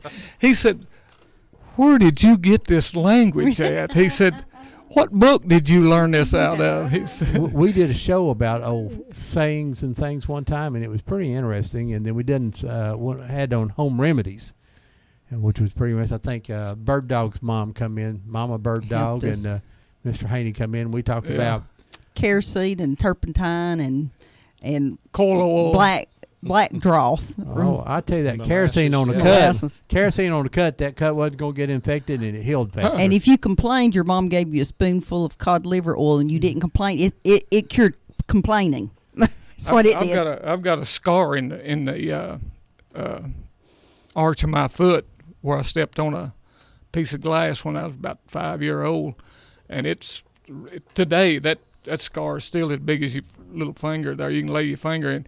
And they tied it up with a piece of bed sheet and put coal oil on it. They just poured it on there and tied it up with this a rag and said, "Get out in the yard and go playing." And hey, there wasn't no doctors. Now I've got a real technical question. I need help. We talked earlier about catching a skunk and groundhogs and all that kind of stuff. We've got some wasps down in the yellow jackets. Yellow jackets down underneath our flower bed. It's a little tiered thing, and they drilled the hole back in there. So the other day, I took hornet spray and sprayed it really good, and I said that's just getting the flying ones. Then we took lighter fluid in a mason jar, and we poured it down in there, and we lit it and burned it. They still flying out of that hole this morning. So what I got to do to get rid of them? What you done, you didn't kill the ones that were out. You killed the ones that was there. Well, I don't know where they were. You wait till you wait till dark. You mark the hole, and after dark, you do what you done. You go down there and pour your little gas in that hole. You won't have to light it or anything. Just pour the gas in there. And after dark, you've killed every one of them. Because they're all there. They're all there. Somebody says they get that to be way down in there deep. They do. In there. And another guy told me. That nest will be that big. Oh, my goodness. There's a guy told me yesterday, says to take the gas, pour gas down in there, sort of knock them down with a spray, pour gas down in there, and then take some of that stuff called great stuff, like you seal up thing, and spray it in there, and it foams up and it closes the hole off too. And he said, that's what I do. And I go, well, that's pretty darn interesting. So I might try both of that. But you see, you don't even have to light the gas. No, you won't even have to light it. No. Well, good. Well, okay. The fumes off you can take a open bucket of gas and just hold it up over a wasp nest.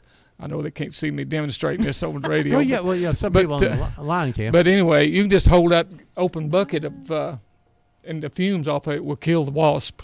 Oh, okay. It'll kill them. We usually have killed hornets off of silos. This nest has to be huge, as many as we saw going in and out there. Unfortunately, the little man that mows our yard got stung. He's the one that found it the hard way. Yeah. But I remember my dad marking the nest and then going back at dusk. Dark. Yeah. And laying it to them. So I'll wait till later tonight then. Wait till after dark, and every one of them will be in there, and you'll get every one of them. Because as we walked out today, we looked down there. It's right by our sidewalk too. And there they come flying out, and I go. Yeah. Well, there weren't as many of them, but there's. Yeah, we slowed them down a little bit, but I didn't know if they knew who I was or not. He burned my flower bed pretty good too. it sort of caught everything on fire down there. So yeah, it's but getting back to the strawberries, we cleared White Oak Mountain on the lower end down there. What we didn't clear, John Paul Bancroft did, and John Paul Bancroft was a good strawberry farmer, and Vernon Lackey, Ted Lackey, and what they would do is they couldn't grow enough for themselves, plants, and they would farm out maybe 2 acres, 3 acres to whoever wanted to, and James Klingon would raise for Ted Lackey, and they was about 3 different ones would raise that many, and then whenever it come time to dig the plants and ship them, Ted would move a whole crew of people in and maybe clean them out in one day. And what we done was you had a digger, and he dug them by hand with a fork hoe, and he would shake them out, throw them in a pile behind, and you had bunchers that would bunch them 25. We'd try to put 26 to the bunch. 4 bunches made 100, 40 bunches made 1,000, and we would and those people would keep up with what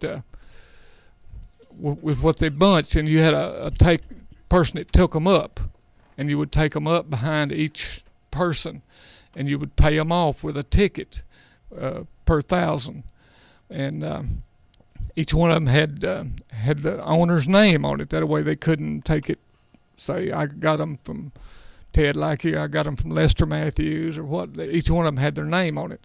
And each one of the farmers would honor each other's ticket. If one of the workers was out and run out of money and he was close to my dad's house, he would run by and say, I've got $10 worth of Ted's tickets. Would you cash them for me? Yeah. No problem. And my dad would turn them into Ted, and Ted would refund the money. And same way with John Paul Bancroft and anybody else out there. They all kind of worked together, and they took care of each other. And if somebody got a big order and say they had a deadline to meet, they would go to the next farmer like John Paul or Ted or somebody and say, hey, I've got a big order I need to fill, and if you can spare any of your help for half a day or 2 days, and they would send them up, and they'd fill that order. And it wasn't 1,000 or something like that. It was 100,000, like Jack was saying. Goodness, that's just these nurseries would order hundreds of thousands of plants, and that's mind-boggling to me. 100,000. Jack, you said that when was you growing strawberries? What time frame? That would have been in late 70s, early 80s, mid 80s. You said it got very hard to find labor. It was your biggest problem then, right? Right. Nobody wanted to bend over and pick up strawberries. Not many, and that's really before you started having much of the migrant labor around. You had a few people that would. While we're talking about strawberries, another thing I want to mention too is the varieties that have changed. We used to be able to what we're talking about were called the matted row system, and they were the smaller berries, and you can't hardly find those anymore. Most everybody has gone to the plastic culture and growing the Florida or California type berry. It's a cardinal or something like that. They're larger berry, but I don't think they have the flavor. You just can't find the flavor that you used to have in the old type berries. I wish somebody younger would get interested in that. I'd love to have some. Now, do they still grow them over in Dayton? I mean, still have the strawberry festival. Yeah, they still a few growing up on the mountain, but they grow still them not like it was. They grow them just like they do around here. They grow them in a row, and they grow them for the fruit anymore. They don't grow them for the plant. Some of the plants that names of the plants we had was Blakemore, probably the best strawberry that was ever grown for taste and for making preserve or anything. You had the Blakemore, you had the Florida 90 that the berry here wouldn't be very big, but they would take that thing to Florida and put it out, and it would grow as big as that cup right there. And you had Pocahontas, Tennessee Beauty was Sunrise, Sparkler, and I thought they were just strawberries. No, they was the different varieties. I remember us getting fresh strawberries in those little green cups. But the Blakemore was your fruit strawberry for your taste and everything. And we used to cull them in the field. We would pick the very best and go in the cup and say, "That berry's not big enough. Don't leave it laying there. Don't get it." Yeah. What did you? How did you fertilize it? What kind of soil did a strawberry? I mean, certain plants need this and that. But I mean, could you just put the strawberry out anywhere and it grew, or what did you have to fertilize it with? Well, and like P-Dab was saying, most people that grew berries, and my uncle did that too, would use new ground because you didn't have a lot of weed control chemicals that would work on strawberries. And they're hard with a matted row system, and without the plastic, it's hard to keep them clean. So the big thing was putting them in new ground, and you didn't need a lot of fertilizer on that, particularly not much nitrogen. You'd fertilize them mostly in the not in the spring before they fruited. Did that? You used in the a lot fall. of potash. Yeah, a lot of.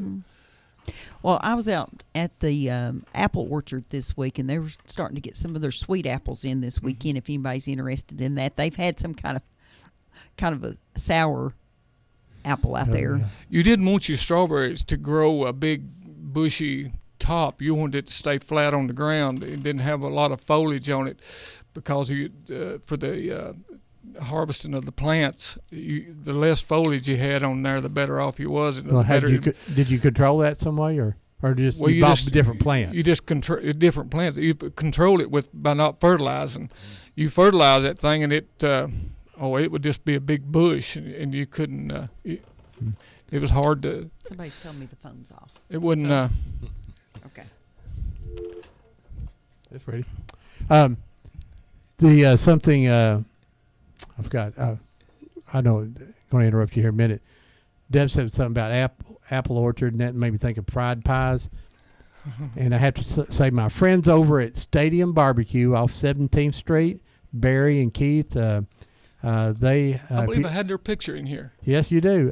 They have great barbecue there, and and they have it served in several different ways. They have it in a wrap, a barbecue wrap that I really liked. And but if you're a brave person, you'll try their fried pies. Banana. When I say brave, like if you don't mind calories, if you're not afraid of calories, this is where you go. They have banana pudding fried pie, cherry cheesecake fried pie, and then they have regular old apple fried pie, and they every now and then good. They have peach cobbler apple. Good morning, live on Old Town Cleveland.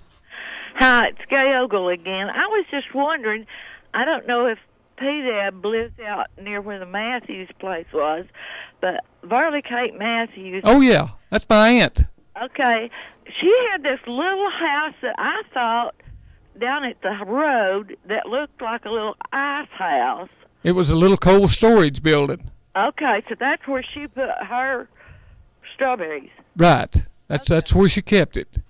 Okay, that's the only one of those I've ever seen around. Okay, we had one, but we didn't live on the main road like she did. We lived up in the mountains, up in White Oak there, and when we quit raising plants, we sold our cooler to John Paul Bancroft, and he still got it. Well, his daughter's got it. It's still down there. Okay, that was the only one I've ever seen, and I just wondered. I knew that they grew strawberries, and I said that's got to be something to do with growing those strawberries. Yeah, we've still got that cooler. It's over at the farm. We moved it when she passed away. We moved it over to the farm. Okay, bye. Bye. Now, what would that have been? I mean, was it just the cooler? It was electric. Well, it was just 4 walls and real about 8 inches thick, insulated real well, and it had a cooling unit in it. It would get down to freezing. You could turn it down to 28 degrees, or you could turn it up to 42 degrees. Okay. You know, it just depends on what you wanted to keep in it.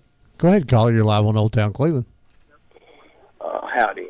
I know you was talking about strawberries this morning, but I just wanted to say that I appreciate them people that had that class of 1968 reunion last week. Yes. Did you have a good time? It was real nice, and you know, the food was real good. That Alan Jones can cook real good. Yeah, I think I seen him with his shelf hat on. You can tell that just by looking at him that he's a good cook, you know. Well, he's a good eater at least. But anyway, them people up there, it's really nice to see them all, and I know they worked real hard on that. And I just wanted to say thank you to them. All righty. Thank you. Thanks for calling. We had a good time talking to them last week on the you radio. can go to whoopfm.com and go to archives, and you can see the whole show again. Oh, that's good. I'll do that. All righty. Thank you. Bye-bye. Next week, The World According to Bubba. Oh, my Bubba goodness. Cry will be live with us. Bubba always calls in, but he never knows what the topic is, but he always can talk about it. Cracks me up. Good morning, you're live on Old Town Cleveland. Good morning, Ron. Hey. Good morning, Red. Red? I just wanted to tell you about your Yellow Jacket story. Oh, no. When you kill them there, you better watch it. Sometimes they have a back door. Yeah, we Well, thought about we that, worried too. about that. We sort of looked around, didn't see anything, but don't mean that they're not coming out somewhere. You would love to have been hidden and watched us. Because I didn't open the basement door, and I was peeking out the door, and I walked over and dumped that stuff, and it didn't take me long to get back inside the basement. Yeah, I imagine so.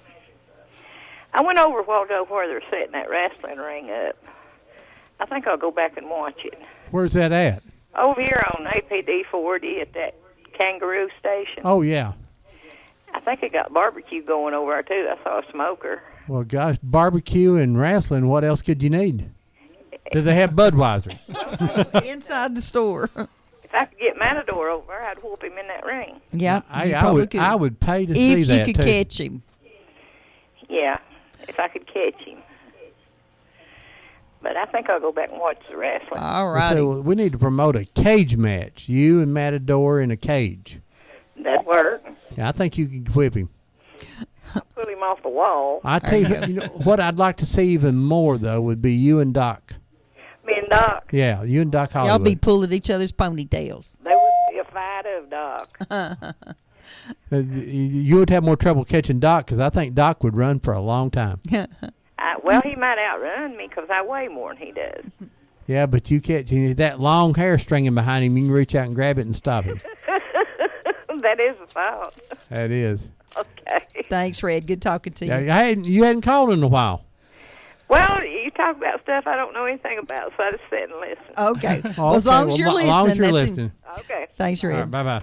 Ron, on September the 7th, up in big old Nyota, Tennessee, that's got the oldest depot in Tennessee, by the way, they're going to have the Fried Green Tomato Festival, and it's kind of like a big street fair, and we've been up to their street fairs before, and they have good music and stuff, so you guys need to be sure to catch that one, too. And then on the 14th, you can make it up to the Cowpea Festival starting at 10 o'clock. We walked into the downtown Bush Charleston. Bean place up in Newport, and I had on my Charleston, Tennessee shirt, and she yelled, "Cowpeas!" as I went in the door.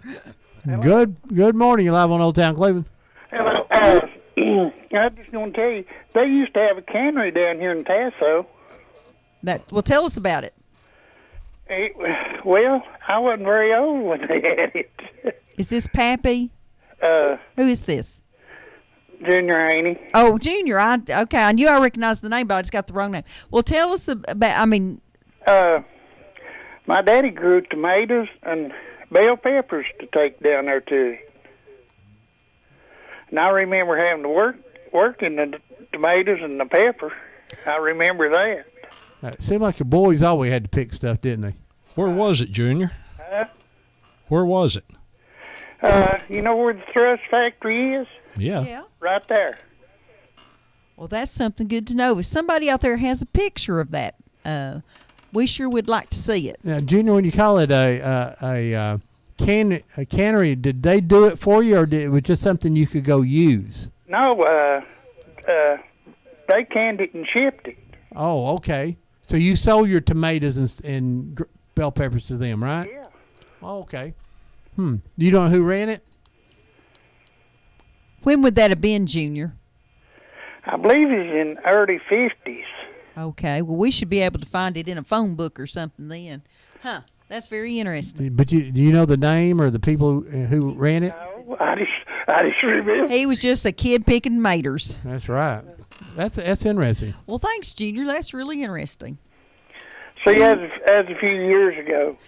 A day or two. Yeah. Well, let me ask you a question. Are your cows getting used to the plains? Except one. Oh, we got one don't like the plains? Well, what I mean, one plane that they don't like. There's one plane they don't like. Yeah. Okay. It's generally louder than others. Okay. You know which one. I can imagine. Well, we done figured that out. What about the drag strip? Is they still using it as a drag strip? Yeah, pretty regular. You know where the new road they cut upside there? That's a perfect little drag strip up through there. And it's got a 30-mile-an-hour sign. I'm like, yeah. Well, see, ours right here by the house has got a certain section here's got 25. Uh-huh. I don't know what I don't believe they know what 25 is. They're all I started to say this dyslexic, and it was 52, but I don't even think that covers it, does it? Turn it around, I think. Yeah. All right. Well, thank you so much. Good hearing from you, Junior. Okay. Call back. Bye-bye. Bye-bye. You know, Tasso was a booming town at one time. Oh, yeah. There's a lot of stuff there we don't really remember. I know the old fellow that was county historian here. His last name was Hancock. He worked up at the depot at Tasso, and he would walk home on the railroad tracks. I think I could have called a ride if I'd worked at the depot.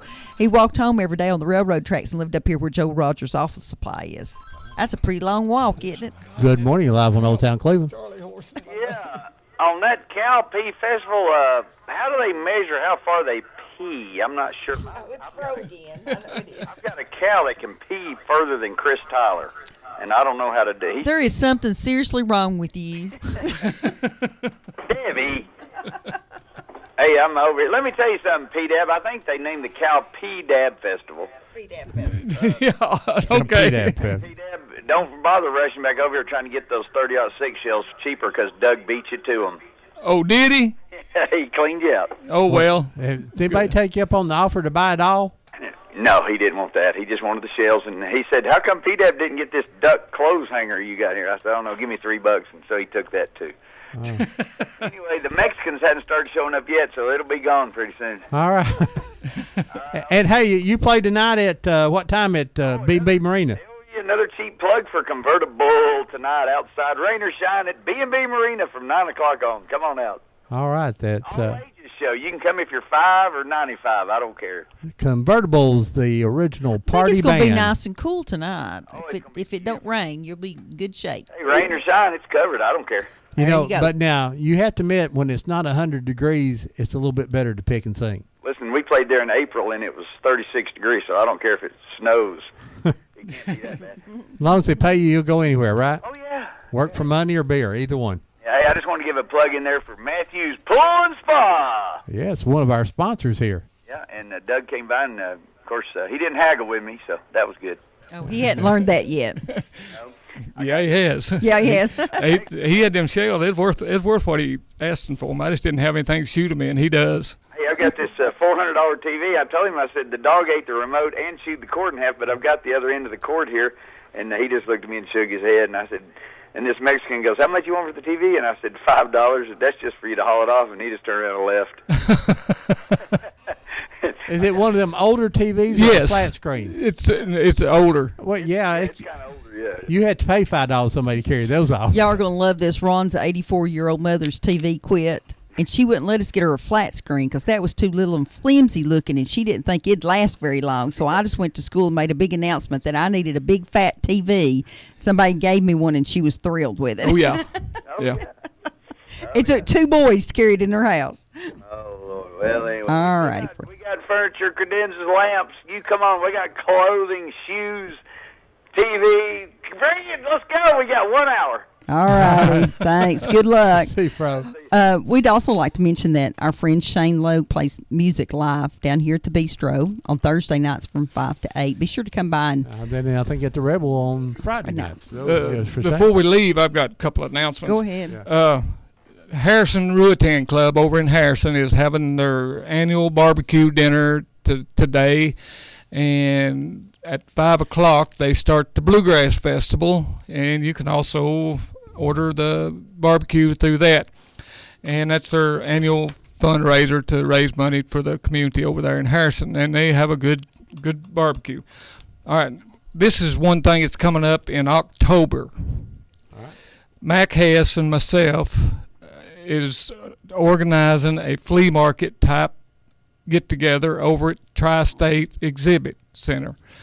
Anybody interested in setting up would be $25 for 2 days or $15 for 1 day. That'll be Friday and Saturday. You can call the Tri-State Exhibit over there for information. It'll all be indoors. It won't be a no outdoor thing. You can set up inside, rain or shine. And anybody that's got crafts or flea market items you want to set up, you come on and be part of the, and the money goes to keep the grounds up around the Tri-State. Tri-State does not get any tax money. A lot of people have got a misconception. What a wonderful asset it is for us. Well, it brings in a lot of business, too. Yeah. Go ahead, caller. Hey, Ron. Yeah. This is Anna. Hey, when you start before you go off the radio, wish Rita Hester a happy birthday tomorrow. Hey, right, Rita Hester, happy birthday tomorrow. How's that? I got her. Thanks, Anna. Bye-bye. Bye-bye. Wow, that 2 hours passed quickly, didn't it? Jack, we're definitely going to have Jack come back. Oh, we just got talk started about his good. neighborhood. Jack, you got any final comments or now tell us your involvement in the Farm Bureau real quick.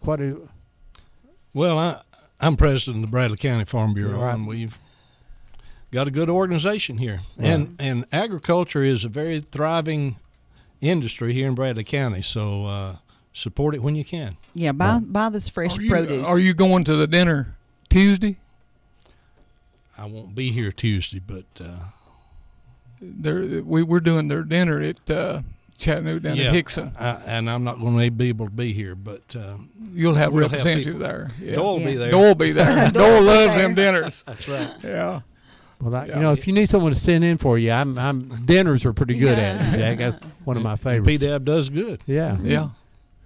We do good. We appreciate Farm Bureau. They really helped us out a lot. Yeah. You got any final comments there, PDAB? I just appreciate y'all letting me come in. Well, I consider this an honor to come in and be on the radio.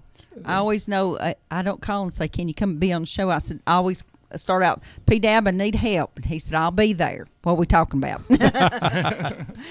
So we thank you guys a lot. And so next week is Life According to Bubba. And then the next week is the snake handling churches.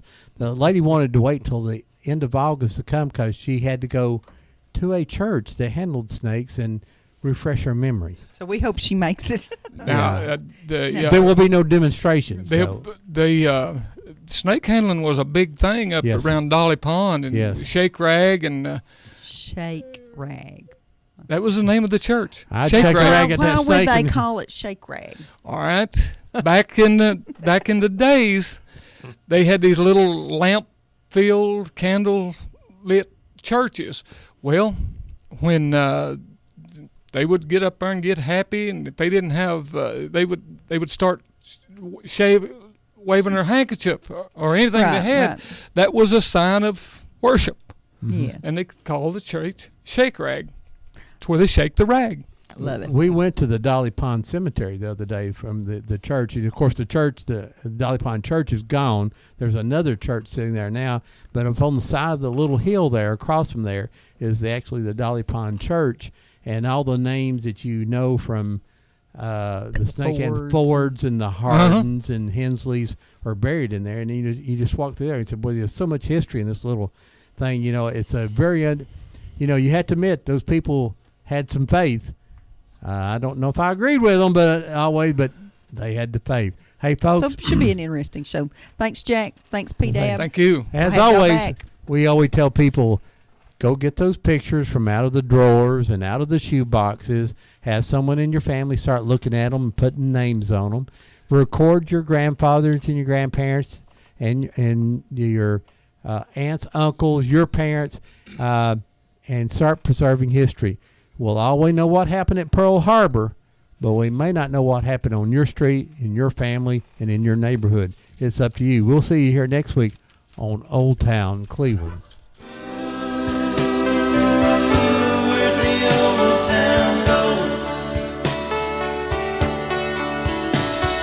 moved it on north of here.